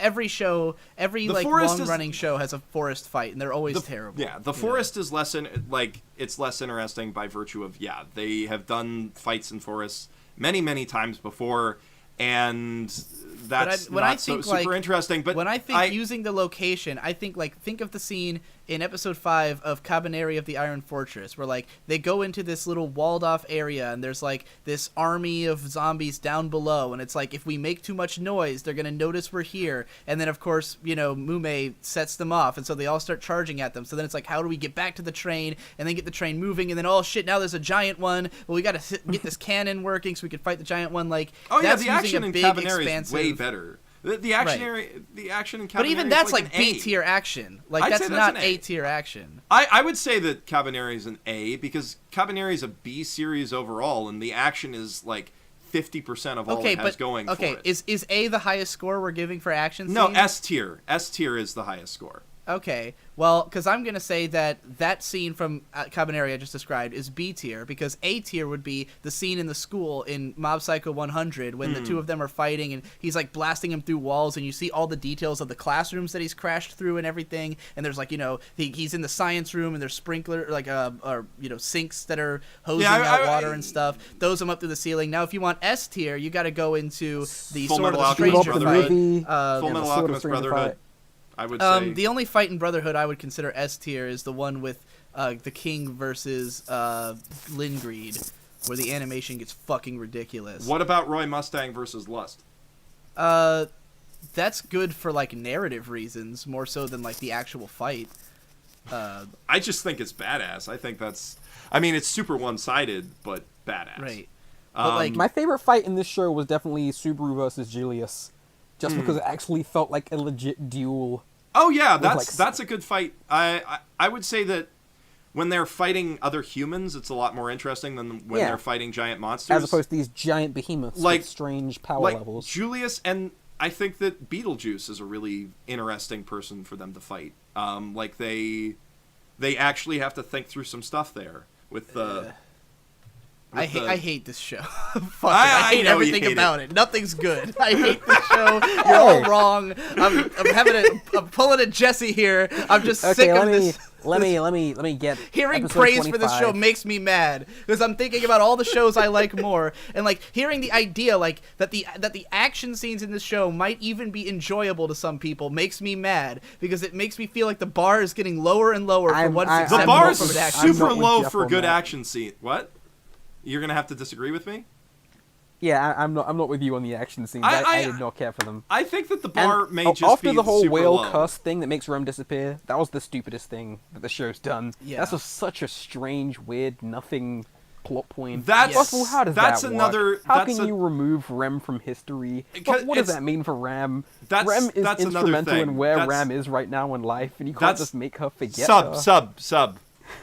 Don't ask these questions because if you ask these questions, there will be comments answering you, and you're gonna get real sad. Yes. I see.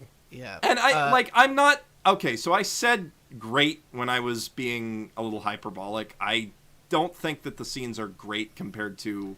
I think they're terrible. Good anime. I think they're I don't outright think they're terrible. I don't think that they are terrible. I think they're by far the terrible. worst thing in the show. I think this show has decent directing at times. I think there's scenes where the emotional context is represented in interesting ways on screen. There's cool transitions every now and then. The scene in episode 15 when everything goes to shit is extremely well directed. The way that episode ends is fucking beautiful, and it's by far the best moment in the show in terms of just strength of presentation. Yes. But the fight scenes, every single fight in the show, I just wanted it to be over. I was like, those scenes would make me actively lose interest in what was supposed to be happening in the narrative, and the whale one went on for so long that by the end of it, I didn't even remember what the plot of the show was. I was like, I don't care what the fuck, because there was this really high amount of tension in episodes 15 through 18 where it's like, we know that we're about to watch everyone die if he can't solve the situation. It's tense. He's losing his mind. He's flipping shit. He's crying in front of Rem. Then he gets to resolve. He's like, we're going to do it. We're going to go stop Beetlejuice. But first, let's fight a whale for 3 episodes. And by the time they get back to the main plot, I was like, Beetlejuice doesn't even feel threatening to me anymore. They go back, they go to fight him, and he just like walks out of this like Aztec pyramid that was there for some reason, and he's like, "Hey, it's me, it's Beetlejuice." And I'm like, "What the fuck? This is not a way to reintroduce the like central villain of the show." They need us to know that he wasn't as much of a threat anymore. Yeah, because we have an invisible knight with us. It was can't take any damage. It made me not care about the last arc. And then for the arc to be like, yeah, we're having this action scene where we're all fighting, we're killing all the Beetlejuices. Oh, well, I got possessed by Beetlejuice. Let's just redo the whole same 2 episodes again, but this time we succeed. Ah, God, I hated those last 4 episodes so much. That made me so fucking mad.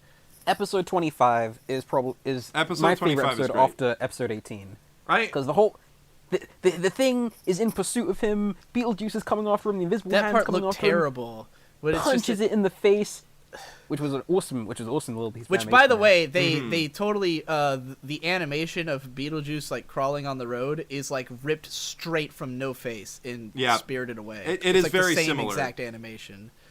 It is very similar. I mean, there's differences in that he is being carried by a bunch of different hands and stuff, but it is very similar to No Face. I'm just gonna conclude one. I'm gonna defend one more point about the fight scenes, and I will say, if you insist, I will. Boy. I will say, okay, the length of the whale fight was overdone. Yes, that could have been done in one episode, and I was like, I was also like, fucking seriously, at the midpoint of the fight. Although, oh shit, there's two whales is a pretty good cliffhanger. They could have done without it. I'll say, because, I watched this show all at once. If I had been watching this weekly, I mean, granted, I never watch anything weekly, and I would have dropped it, after episode 1. But if I was actually invested in this show, and after episode 18 and this big heartfelt speech, I got to the next week and episode 19 is setting up for this whale battle, and I'm like, okay, I guess we're going to go do that thing. And then episode 20 is all whale fighting, and then at the end of the episode you find out, oh, this is going to go for another episode. I think I probably would have stopped watching the show. I think that would have been the moment where I was like, oh, this has just completely escaped all tension and build-up that was going on, and I just don't care anymore. I did feel a little disappointed that they made me wait that length. Right. But thankfully, I saw the point. I could see what they were trying to say, and it delivered on this really cathartic final scene in the second half of episode 21. Yeah. So I was pretty satisfied. What I'm gonna say, and even when they drove Rem unceremoniously out of the spotlight.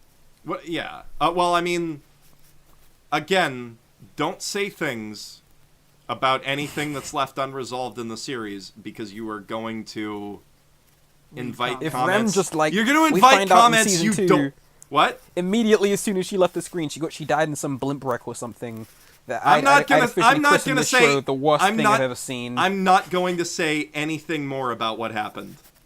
All right, cool. Let's ignore that. I'm not going to say anything more about what happened. But what I will say about the fights I've is already read the spoilers.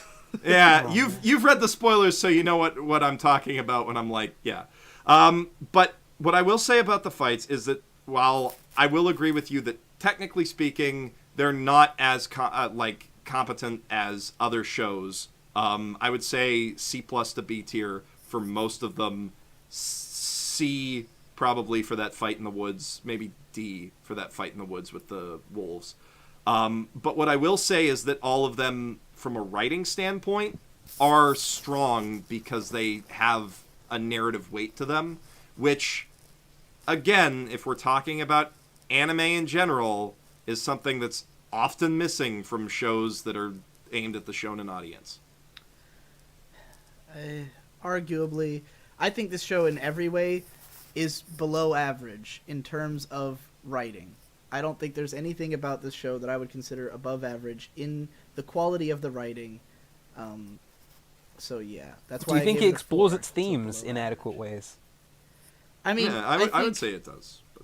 I think it's fair to say that it adequately explores its themes, but I don't think that makes it better than a show with no themes that adequately explores its plot and does more with it. Like, I don't find the themes that interesting in this show. I don't think they're presented in a way that makes them resonate with me. Instead, they're presented in a way that makes me go, yeah, that's what they're trying to say. Yeah, he sure is, and a loud autistic white knight, and that sure is something that could be commented on, but I don't care. I don't want to watch him. I don't want to hear his story. I don't want to see this guy or this in this way go through this revelation. I could see a better show make the same points while actually being fun to watch, Right. The reason all of this works for me is that there's the fact that anime attracts two kinds of people. It attracts horribly autistic spurglords and geniuses. Consistently, and sometimes those people are one and the same. Can we? And Subaru I just want to. Is a genius. Yeah. He's really smart. What the hell is so funny? What is so funny? Let's I'm just let's not saying. acknowledge the irony in this situation. Let's move on. I just wanna say one thing. For the sake of the viewers at home, can we use the nomenclature wizards? Can we just say it attracts wizards? Oh yes, it attracts grand wizards and geniuses. No, just regular wizards. If you say grand wizards, that's another thing we don't want to invite. Oh, okay. There's many layers to this. But yeah, So, what were you laughing about, Digi, though? The fact that he said that anime attracts two kinds of people, autists and geniuses. And it's true. And then went on to say that Subaru was a genius, and that was equally funny. He's the two of them. He's both He's of those both, things. yeah. Okay? Because we live in a world where, like, you know, kids on the internet can write about anime better than paid professionals. You know, better than people that went to college and have, like, degrees and stuff. That shouldn't be possible. But it just kind of is, because that's what you can do when you're obsessed with things. And you have this analytical brain that stores stuff, and you're just intuitive because you're young. And I don't think it's a coincidence that his consistent plot device is a cell phone. Like, I think that was intentional. Because that's the kind of person he is. He's a person that's really smart and really analytical and has this obsessive attention to detail that comes off as creepy in the beginning of the series, but then clearly pays off in the end. As he observes that the white whale can make people disappear from existence. And it's showing us that there is this duality, and perception is a consistent theme in the series. You know, how we perceive ourselves, how others perceive us, and how that, you know, relates to what we really are. And that plays a role in Amelia's characterization and Rem's characterization. And Subaru's perception was everything in this show, because he can do amazing things when he thinks he's great, and then he can just become the complete depressive, lonely, helpless loser when he thinks he sucks. And Rem tells him that perception is just a perception. What you actually are and what you're actually capable of, you're completely in control of. Yes. And then as soon as he realizes that, everything works out. And then we get to this he destroys all of his demons, he fixes everything, and then he gets to this final scene with Amelia, and it's just the most genuine, tender conversation I've ever seen. Like, this is the first real time he's really speaking to her, like, on her level. Like, he was really just, like, treating her... He was seeing her through this moe moe lens, where he's not really communicating with her. There's this amazing moment in episode 4 where he's trying to get her to go on this date, and she's, like, clearly uncomfortable, and we know because she doesn't want to go to the village, because those people hate her for reasons outside of her control, and it's just completely going over his head, because all he can see is walking around with this girl on a date. But in this scene, the first thing he says is, I was wrong, I was acting for myself, I don't actually think of you that way, you're really important to me. But and then she believes him. Here's something. There is one other moment where he does have a real conversation with Amelia. When's that? It's right at the beginning of the series, before his first time loop. Oh, that is true. Like, because at that point, you know, he's just had the I'm gonna have magical powers thing beaten out of me, or beaten out of him, and he's just like, okay, you know what, I'm gonna help you find your thing. And he doesn't really know what the stakes of this are. He thinks it's just a regular event. And that, like, I think part of the reason that he falls in love with her is that, due to those circumstances, she's probably the first woman that he's ever actually opened up to about himself in any real capacity, ever. Right. And vice versa. Like, people keep asking, why does he care about Amelia so much? It doesn't make any sense. And it's like, and why doesn't he pick Rem? That's what everyone keeps saying, because she's someone that he actually has a connection with, while she rejected him. Well, Amelia is like this checkered flag on top of a mountain that he has to traverse, and by the time he gets there, he'll be amazing, and he'll be worthy of her. And Rem is just, you know, coasting, and kind of being happy with yourself, being complacent. That seems to be the thing the show hates the most. It's being complacent and resigning from responsibility and from society. I would say this arc of the story is all about overcoming sloth. Like, that's exactly. That sort of wasteful... He describes himself as a wasteful, lazy, do-nothing person that didn't take advantage of the opportunity. He says, no one should be allowed to live the way I lived. And that was such a genuine line. Yes, and that is another thing that makes I think the And again, the it's sloth a witch risky cult. line too. Yeah. It's scaring away the audience because it's just like calling them out in a way that's not even funny. It's just really honest and brutal. Yeah. And clearly the author probably had like this huge attachment to the story.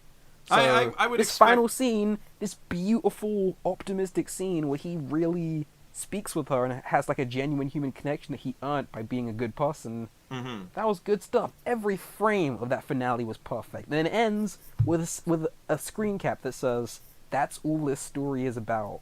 Yeah, and that's also the name of the title. I applauded. Beautiful. 10 out of 10. If we subtract all the gunk, and then you have one hell of an amazing story that is so good. Like, if this show was three would be something movies, I could recommend to everyone. Sub. If this show was 3 movies. Yeah, if this was a Kizu Monogatari deal. Yeah, if this probably would be a perfect show. Yeah, and then there's just little great moments of characterization throughout, like the way Felt, even though she has like 5 lines, we just kind of get her as a girl that was raised by this small, low, poverty-stricken village. She has this close relationship with everybody. She steals. She doesn't believe in government, and she's a pretty fun character. And we just see nothing of her. And then she'll also, come back later for sure. Yeah, the princess, the most subversive thing in this world, because everything in the world is like subverting your expectations. There's this one Moe girl with purple hair and a round face and this adorable hat, and she's the cutest thing ever, and she's the most cold, calculating, cruel character in the series, and that was the most hilarious thing to me, and I wanted to see them do more with that. She's literally mercenary. She's Yeah, cutthroat. there's so much gold in this show's DNA, and it's kind of held under this layer of sloppy presentation. And I could see through that because, I'm invested enough in its themes and it moved me enough and spoke to me enough. I see so much of myself in Subaru. And the way that I essentially did what Subaru did. YouTube is my Amelia. It's my way to flex my creative muscle, do what I do, and reach people and communicate with people and, integrate myself into some sort of community. Yeah, that's exactly what Subaru did. YouTube kind of did that for me too, and I mean, other things did it for me, but yeah, like I can identify with Subaru. I think what we're saying is weak presentation. Is not necessarily weak presentation on the anime's part, although there are certainly inconsistencies in how well it's directed and how well it's written. Like, there's some scenes that are super flat and boring, and there are some scenes that are really visually interesting and well done. I think the bigger issue with this is that from what I've seen, ReZero legitimately works really well as a light novel, which not something that I'd say for most light novels. I'd say most light novels are kind of bad, but yeah, are kind of really That's bad. But I would say, like, from what I have seen of it, ReZero actually legitimately works well as a light novel, and they just didn't adapt it enough in some places, and that's the weaknesses that crop up in the narrative. That there are places where this totally would have worked if you were reading in a book. This Wilhelm story is this nice self-contained subplot that goes throughout this one volume of the story where they're fighting the whale, and then the next volume is finally about this confrontation with the witch cult and everything. Like, that would have worked if you were reading it, but does it necessarily work if you are watching it in a show? Not as well, because a show is structured differently. And I talked about how adaptation is a very difficult process to get right in one of my favorite videos that I've done, which the medium that you are telling a story in changes how you have to tell that story, and they didn't change it quite enough. But I think you're right that the DNA of it is still strong enough that it is a very enjoyable series. Yeah, in many and I'm different glad ways. it did communicate that core. And I feel like that's what really pushed me to make the video, was when I realized that all the people that really would relate with this kind of story probably don't know how to explain it. Like, they can't... No one seems to be able to explain what makes ReZero good or why they love it. They just say it's kind of cool, and that they relate to Subaru. They don't really explain why. But there's a very real reason that people see themselves in Subaru. And it tells a really genuine story that doesn't have to be related really to anime culture or otakus in general. It's just that kind of person, that kind of idea of like this millennial struggling to integrate themselves into something. Yeah. Mm-hmm. Well, I got quiet for a long time there because I thought Sub was being very eloquent and nice with his explanation. My I reasons for loving appreciate this it. show are very deep, thematic, personal Yeah. reasons, and yours are like, ugh, Well, look at that fight scene. Well, here's the thing, and I really appreciate like the way you describe it. I get it. I get why you feel this way. You know, I get why it does that for you, and everything. And if what you guys were saying, like if you trimmed all the bullshit out of this show, you'd have this heart, this core of like a great show. And I can agree that there is definitely the makings of a much better show in this one. If you took out all the shit, if you took out the mind-numbingly boring parts and tightened up the action, tightened up the presentation, had things make just a little bit more sense, you'd get a show that I would give like a 7 out of 10. And that's because all that stuff that you guys, you know, are seeing in it, it's just not as valuable to me. Mm-hmm. I just am not that interested in seeing again the exploration of the otaku mindset or the hikikomori, the person, you know, the shut-in teenager, because it's been 10 years since I was Subaru's age, you know? Right. That's the thing. That's the amazing irony of this whole debate. Yeah. It was never a debate at all. I never needed you to like this show. No. I got it right away. All the comments on my video, instant. The first comment I got, oh boy, take on Digi. Let's get Digi together. Right. I'm like, I don't need Digi to like this show. I No, get no. exactly why he doesn't like this show. Right. It's And fine.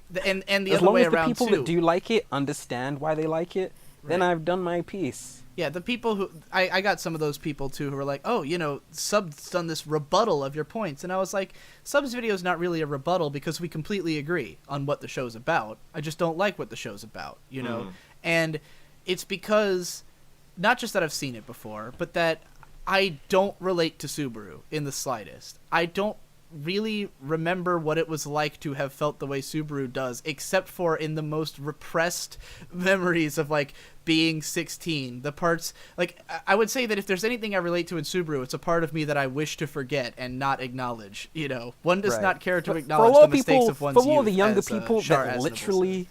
for a lot of people that literally watch anime as a means to see cool stuff, watching a character like Subaru will just make them angry. Yeah. There's no. And I don't watch anime for cool stuff, but like there are conflicts and character arcs that would reach me, and it's that this one is very much like we've said, it's deconstructing the White Knight. It's deconstructing the idea of a person who like thinks that they can't do anything, wants desperately to do something, but when it turns out to be hard, that's when they run away. And then when a character Right. finally tells them, hey, you know, you actually are capable, you just have to work. And that's what finally gets him. I've never been someone who's had difficulty working. I've never had difficulty pushing myself through, you know, and believing that I could do something. I am way overconfident. I have a huge ego. I think I'm amazing, and I always have. When I was a kid, I've grown up my whole life thinking I was going to one day be rich and famous, and I am slowly becoming rich and famous. So, like, there's never been a point where I had the level of, not so much self-doubt, because I've had plenty of self-doubt in my life, but the level of not knowing what I'm supposed to be doing or doing everything a feeling wrong. of helplessness and that society wasn't there for you. I have Or that felt there was I've nothing felt for you to those lean things. back on. I've definitely felt those things strongly, but I just always felt like I was better than that.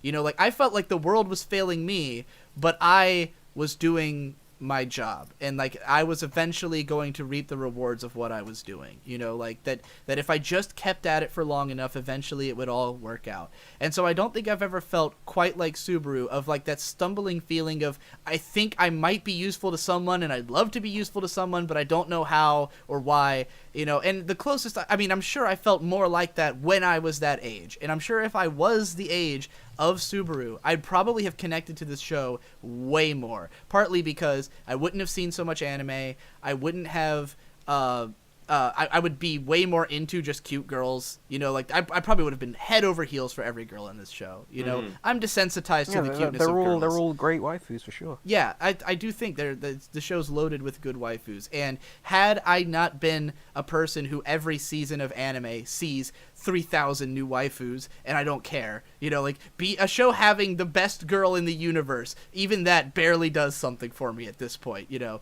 But I'm imagining 16-year-old me, who was a bit of a white knight, who did think that, you know, that if I wanted to, like, get a girlfriend, I just had to do nice things for girls and they'd like me. You know, I think that was somewhere in my mind back then. And I think that person could have related to this character, could have connected to those arcs, you know, maybe not to the same extent that I connected with Eva at that age, which was immensely, but like...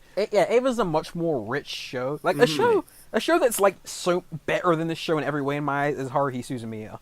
Which is that too. A show I also that watched that at this age and really connected with Haruhi. That show is this big, amazing meditation on, like, the human condition through the eyes of Haruhi and Kyon. But it's also amazing in every other way. It's super fun. Yeah. It's never boring. Every character is fun to watch, and there's no gunk. So it's I'm basically... curious, who did you connect with the most in Haruhi? Like, what character? Because when I was that age, it was all Haruhi. I was like 16, probably, when I watched the show, and like the way that she felt about the world, like that it had somehow failed her. That's exactly how I felt at that age. That like that I wasn't fitting in with society because like what I thought would be interesting somehow wasn't what everyone else thought would be interesting. You know, this world that I understood was not what everyone else did, and that's what I connected with. And like I said, with ReZero, there's parts of Subaru that I think I would have related to back then, but even then, and I also had a lower opinion of myself back then. Like, I thought I was pathetic because no one liked me at the time. So I could definitely see connecting with it more, but like watching it now, I'm just like, I've been through all this, and I want to watch shows about characters who are successful or interesting or Speaking cool. for you where you are right now. You know, I want to watch Shirobako, a show about characters who are like already in the workforce and working their asses off. You know, or Yuri on Ice. I want to keep plugging that as much as possible. I've only seen the first episode of that, but yeah, that one does Yuri have... on Ice is more of a show about a loser. No, but Yuri on Ice is about somebody in the middle of a career. Like, he's only a loser in terms of he's not successful enough.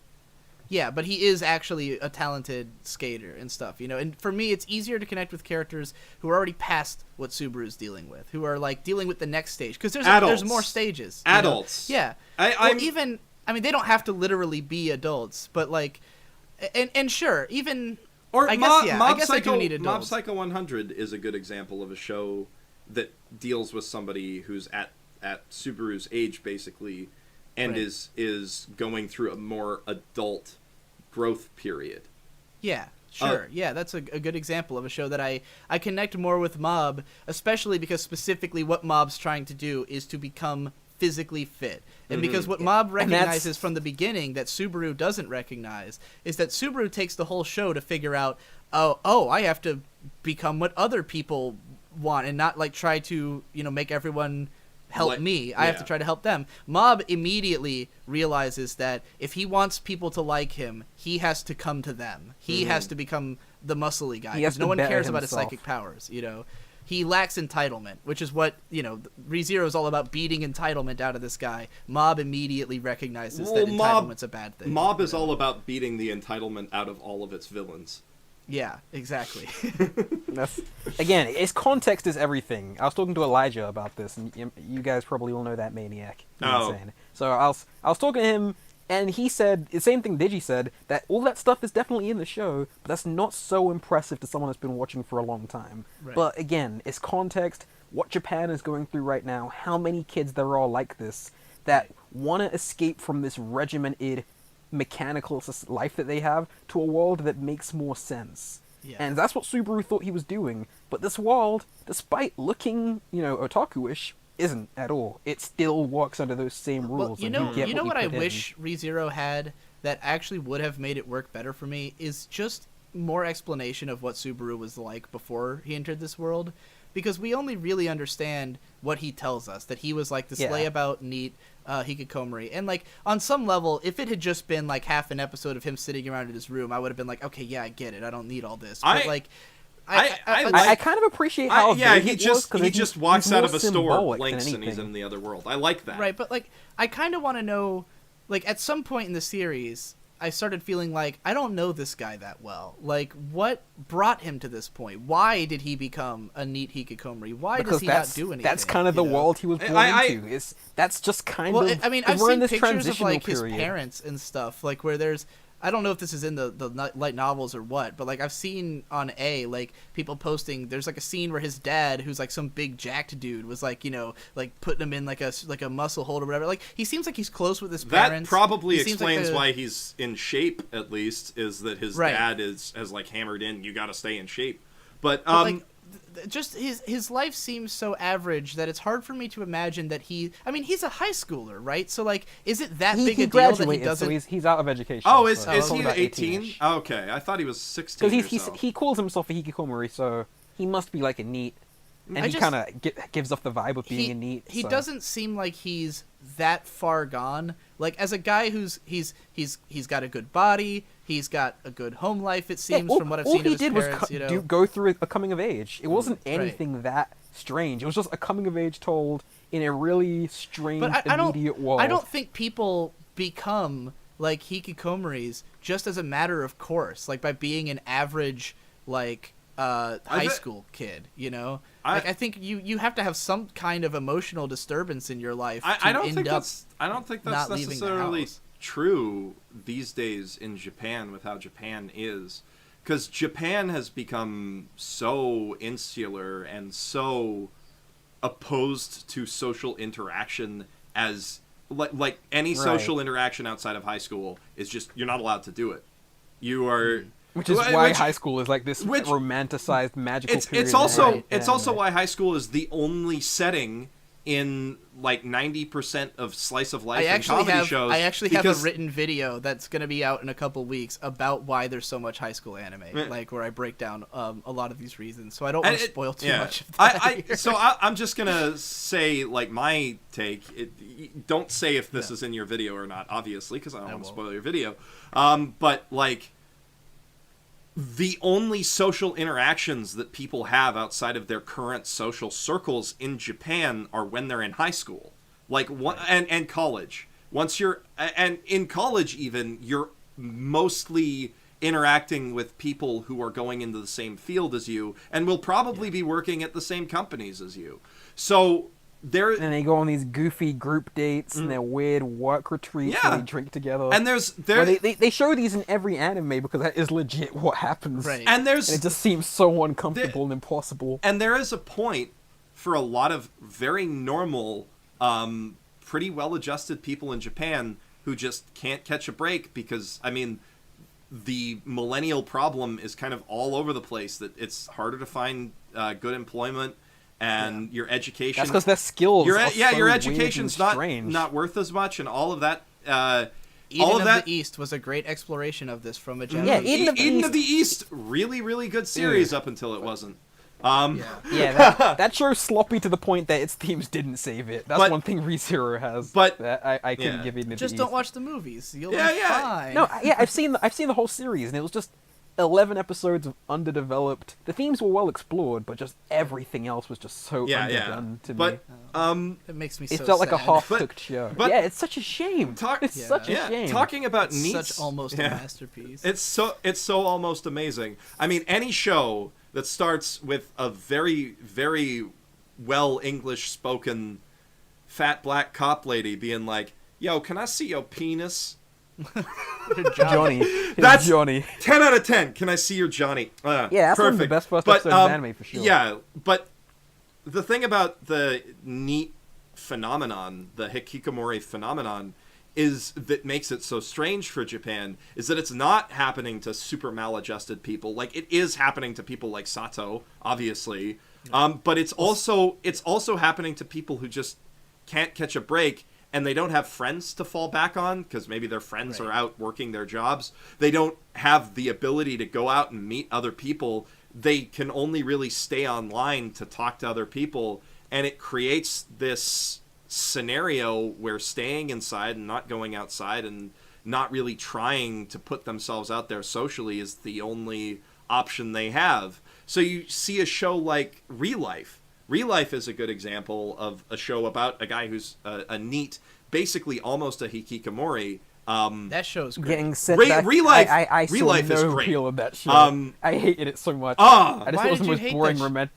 I just love thought that it was show. hideous. I thought it was ugly. I didn't laugh at anything. I don't find the appeal. I'd never want to go back and live a romantic comedy as an adult. No matter how grueling But my the life best part, was, I would not the want to best go part back is and the do it. idea that you're like someone like for me it was this idea of I am this cynical adult who's watched every romantic comedy anime ever. Yeah, exactly. What if I got to go back to every high scenario school would and just seem so petty to you. yeah, but And you just that's the fun of it is could that you not get to bring yourself control to it all. care. You Yeah. get to go there and like and you know how all these scenarios play out, so you get to like insert yourself in it and change it and be like, oh, I can immediately tell that those two are in love with each other and they're just in a misunderstanding spiral. So what if I tweak that a little bit? That's the thing. I'd literally ignore everything. I put my earphones in, let them have it out, and ignore them. That's all I do. Oh, no I just way. could not But, bring I mean, myself to care. if I'm that totally happened. excited about the idea of like getting to basically go into an anime genre that I know too much Micromanage about. these, and- Yeah, and I- these control it. teenagers' little squabbles. being genre savvy, that's definitely appealing. But the other thing that I was getting at with Real Life is like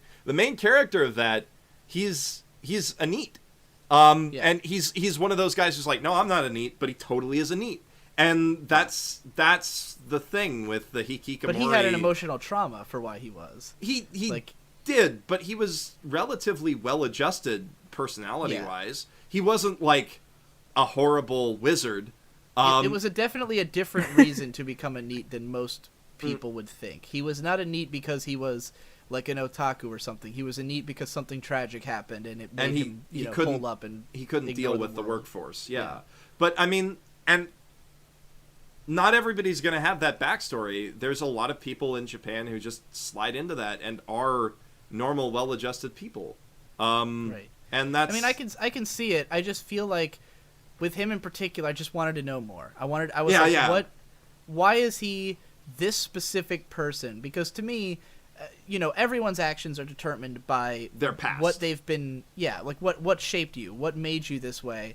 And like with the show just wants to assume that it's for the same reasons as every other Japanese kid his age. Right. And I was kind of like, what is it?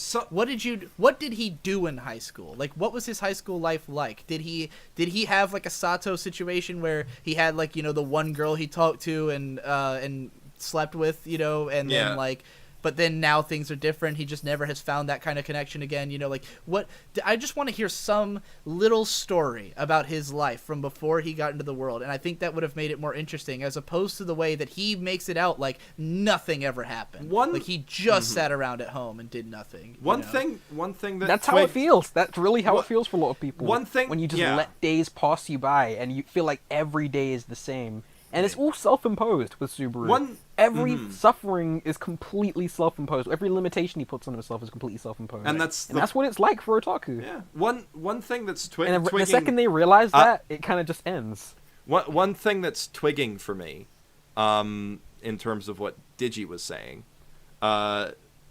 is that I think not showing his past, or like his home life at all, is somewhat an intentional way of drawing you in and then subverting stuff, because a lot of these isekai shows, Konosuba goes into a lot of detail about who what's his name? Kazuma. I always get light novel protagonists messed up. I mixed up Kazuma and Subaru when I was talking about ReZero and Konosuba in the same video. A lot of people made fun of me for that. But because you just mocked them for pronouncing ReZero wrong. Yeah, but they wrote on yourself. They go into a little bit of who Kazuma was, but like it's not really necessary. And in shows like Sword Art Online, especially, like Sword Art Online literally starts. He's reading about the game. He puts on the helmet. He's in the game.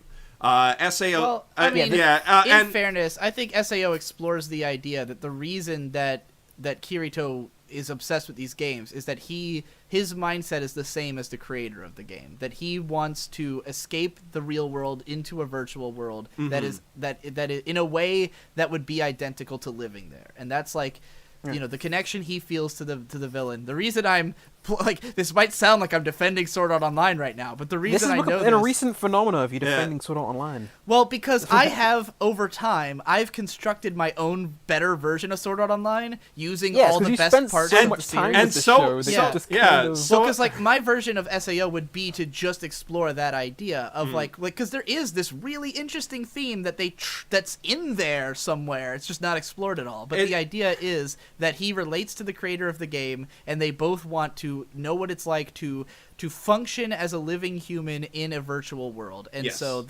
I do think there is I think we get enough of Kirito's backstory to understand. In the show that really grabs me is what ReZero delivers on. Kamara. Yep, go Sorry, on. I don't want to get away from the point that I was just trying to get to, which was really quick.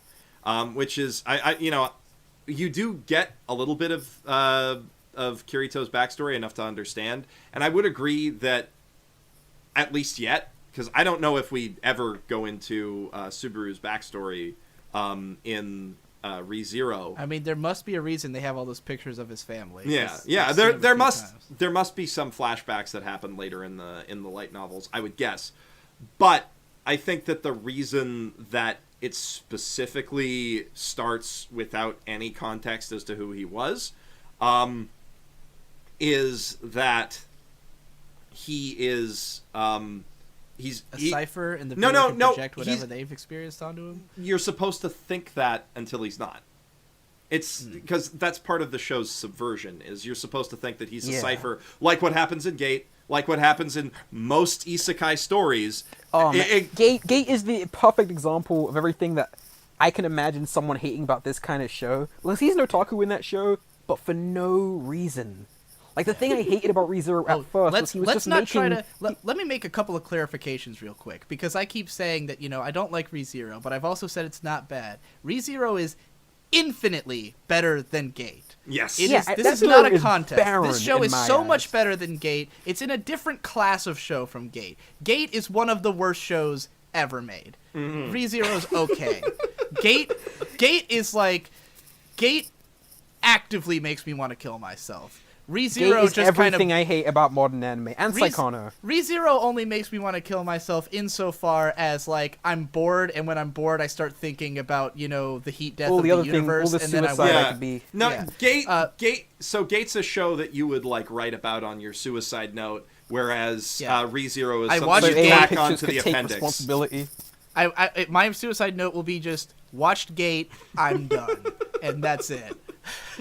Yeah, so the thing in Gate is that he's an otaku, but he just is because the audience also is too. And it kind of seems that way with Subaru at first. He's making all these meta references in the first episode, but those meta references are important. You know, they're thematically relevant. That he's saying, why isn't my protagonist powers kicking in? It's important that he's wrong. You don't realize wrong. It right away. That he's wrong. Yeah, it's important that the world isn't working the way he wants it to. Yeah. Because Sword Art Online could have been a masterpiece with very few changes. Kirito still could have been OP. Well, not let me explain.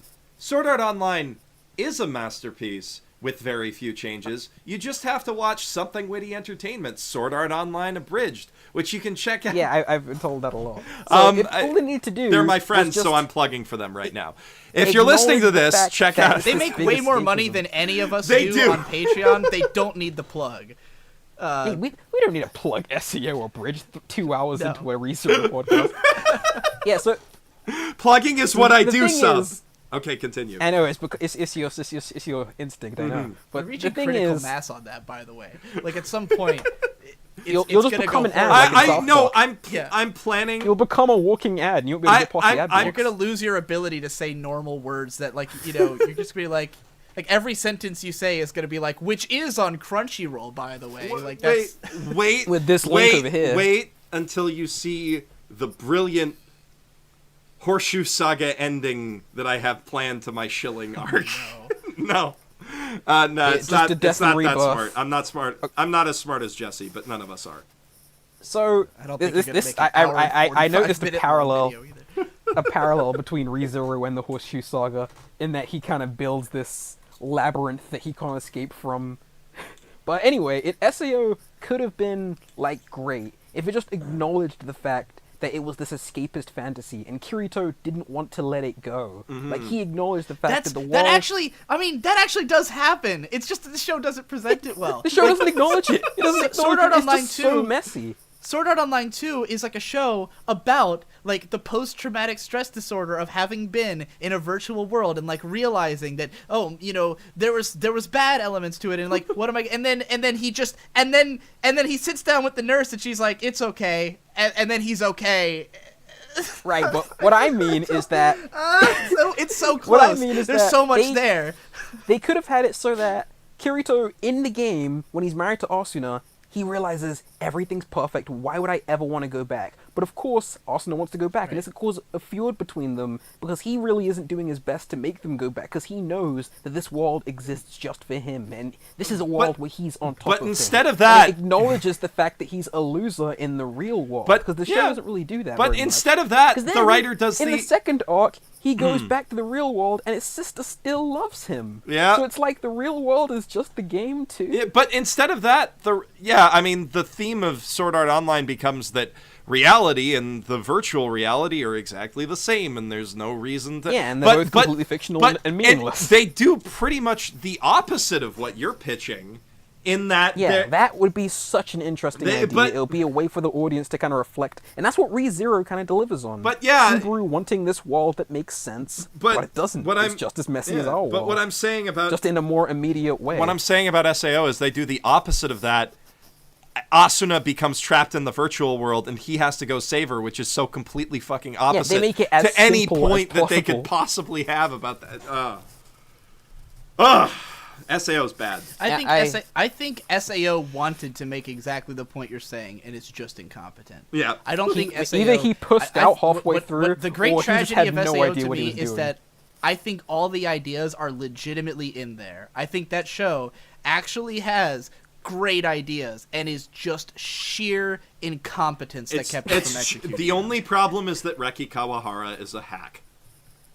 Is a hack. And his admittedly by himself is a hack, you know. He doesn't seem to mind. He doesn't care. He's a rich hack. Well, I actually kind of really want to read the progressive books, like where he tried to fix it. I want to know how he What does tried that to mean, fix it. though? If the 'Cause SAO fans if you like look at SAO, why make it progressive? They already liked it as it was. Well, because he doesn't think the original book's that good, so he wants to rewrite it. And I've looked at like the back of Volume 3, and it was like, Kirito and Asuna are exploring through the the 40th floor of the thing. I was like, oh, you're on book 3 and you're still in the actual story, and Kirito and Asuna are the main focus. This actually sounds like everything I wanted, So I think progressive. There's a chance it might be better. You should read. I want to know report how back. much better. You should read it and report back. What? You should read it and report back. One thing we didn't talk about at all was Amelia. We didn't acknowledge how much I love her, and I think she's a great character. Entirely because she's really simple. Mm-hmm. There's nothing remarkable about her at all. She's just kind of demure. She's a little as neurotic. shit. She's kind, but, kind of not that social or socially competent. She's just a really normal girl, and the point of her character is that Subaru doesn't see her as a normal girl. He kind of sees her as this, lobotomized angel, and then she explains to him this amazing line, episode 13. She says, "The version of me that exists in your head must be amazing. Mm-hmm. She can feel all your pain as her own, and she can understand things that you don't explain." Yeah. And then she just walks out on him. That was that spectacular. was a That mic drop blew moment. That's the most subversive thing about the show. Light novel girl has conviction. She isn't only not defined by him, but she straight up doesn't need him because she's bigger than him, and she has a bigger story that goes far beyond his depths. It's definitely, and she recognizes this. It's definitely better than, say, Saikano, because they don't have to hit you over the head with the fact that she's a quote-unquote boring girlfriend. Well, that show is the single worst thing that's come out in the last decade, so I hate that show everything inside me. It's everything I hate about modern anime. It is the worst thing I've ever seen. I really want you to watch Oregairu, because to me, like, there's a sliding scale between Saekano, Oregairu, and ReZero, and they all kind of fall into the same category for me. The same so spectrum. I'm curious to know how you would feel about that one. Which would you put about it? The dialogue, something about the dialogue just really puts me off. I don't like those kind of characters. The only thing that I liked about Saekano is, as a thing about game development, it got some stuff not entirely wrong. That's the best that I can say. That's cool. Actually, like no. The best thing that I can say about that is that they actually had a song from an anime that their anime cover band played that was a real anime. Only... I hate New Game. I hate New Game so much. Don't even... Hey man, New Game is exactly what it's trying to be. The guy explained. A very accurate portrayal of the video game industry in Japan. I'm gonna fucking murder you, Digi. I'm gonna fucking murder you. I kind of want to make a video about the nature of escapism in anime. Nothing has ever been more gratifying to me than that interview. That was the best thing that's ever happened. Shout out to Canepa Effect. Yeah. Did you not see that Canepa Effect and I had a huge argument in the last Weebcast. For people who don't have context, we had a... Canepa wasn't on there. You and I had a big argument about where I was talking about how this isn't representative of how the game industry works at all. And it's still not representative of how a AAA company works, but it is representative of how a shitty indie company... Unrelated to the argument, the Canepa Effect went out, and because I guess other people had made the argument that New Game was unrealistic to the games industry, and Canepa got curious about how unrealistic it is. So he got a veteran of the Japanese games industry and interviewed him and asked him specifically each of the questions that had been, criticisms of the show. And this guy said that all of them were totally realistic and that it happens all the time in the Japanese games industry. And my God, it was so beautiful. It made me come for days. He said that it happens sometimes. I had a smile on my face. He said that it happens sometimes. I had a smile. And he did... What, that the developers sleep in their underwear sometimes under their desks and Yuri kicks off every few minutes? That's accurate. That's actually accurate. Not the Yuri part. The one part that people sleeping under their desks in the game industry happens all the time. No, not with a beautiful panty shot. He said that they only hire people out of high school with no training sometimes.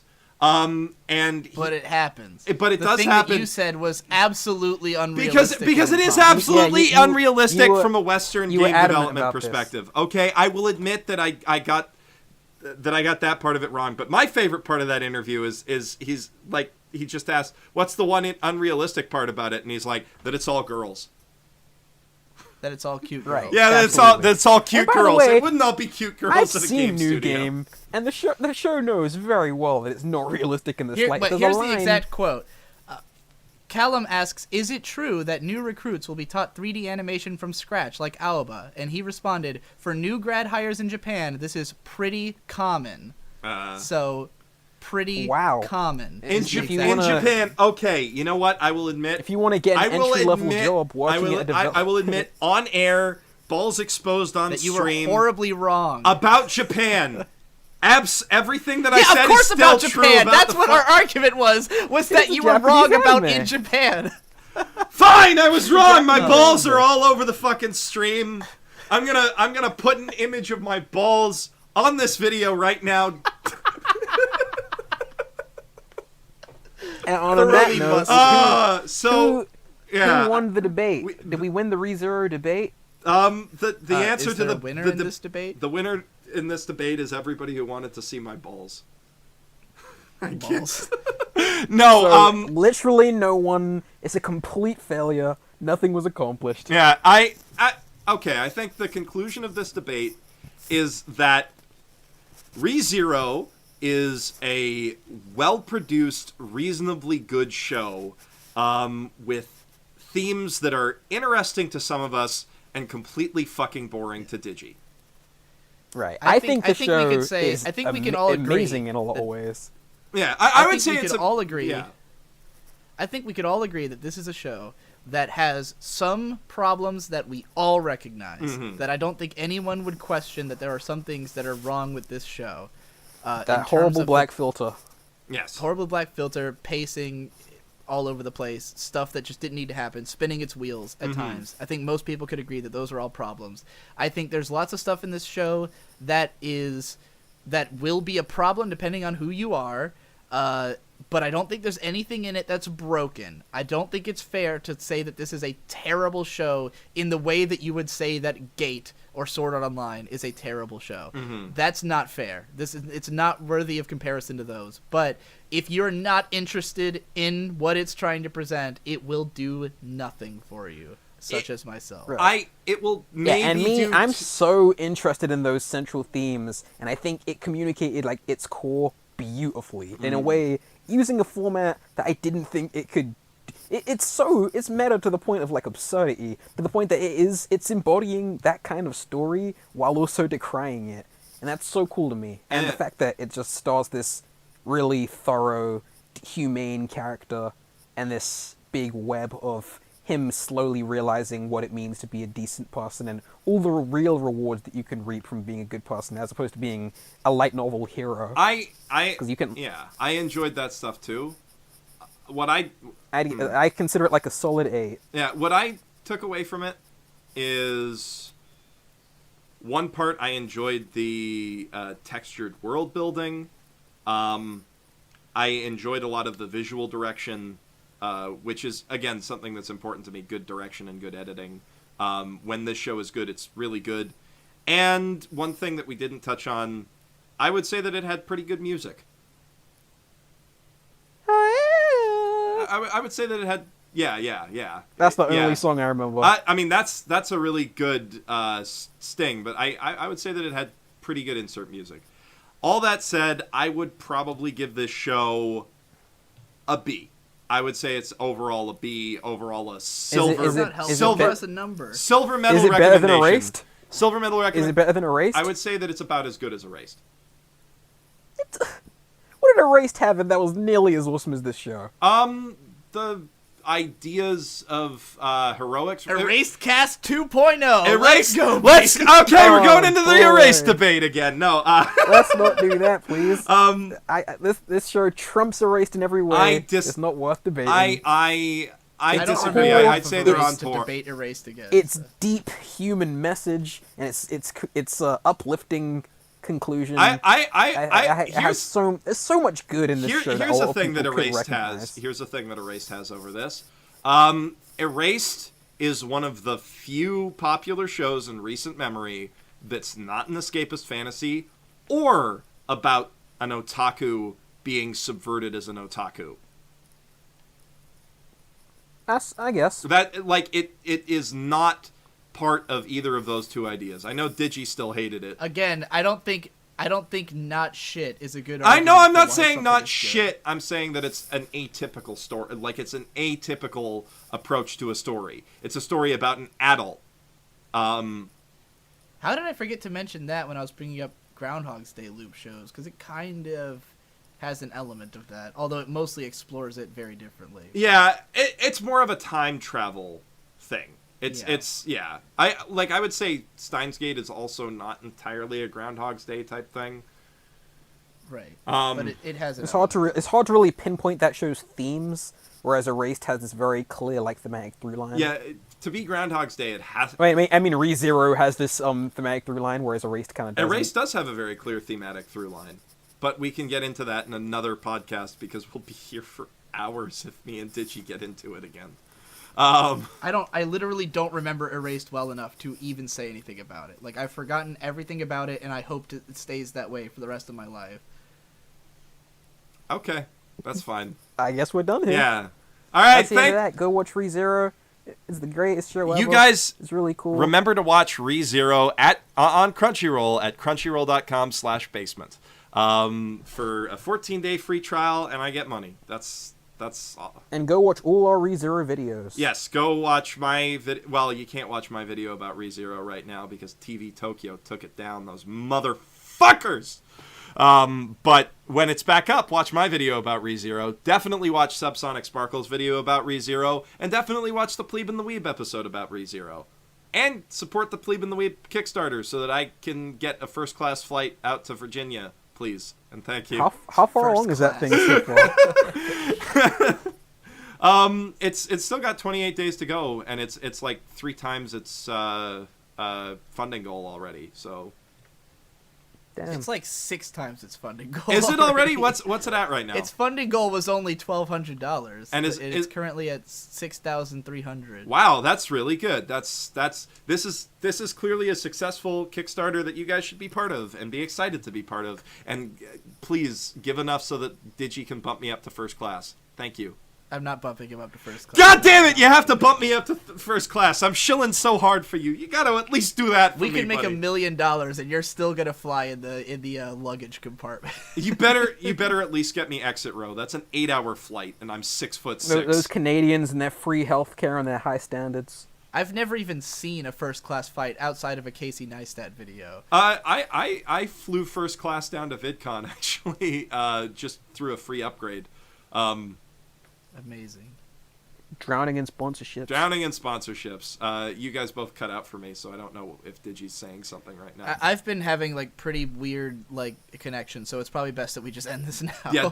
Discord is it won't garbage. affect the audio for the podcast. All right, yeah, we're all recording ourselves separately, so it'll be fine. Anyway, thank you for tuning in. You guys say your piece, and then I'll sign us out.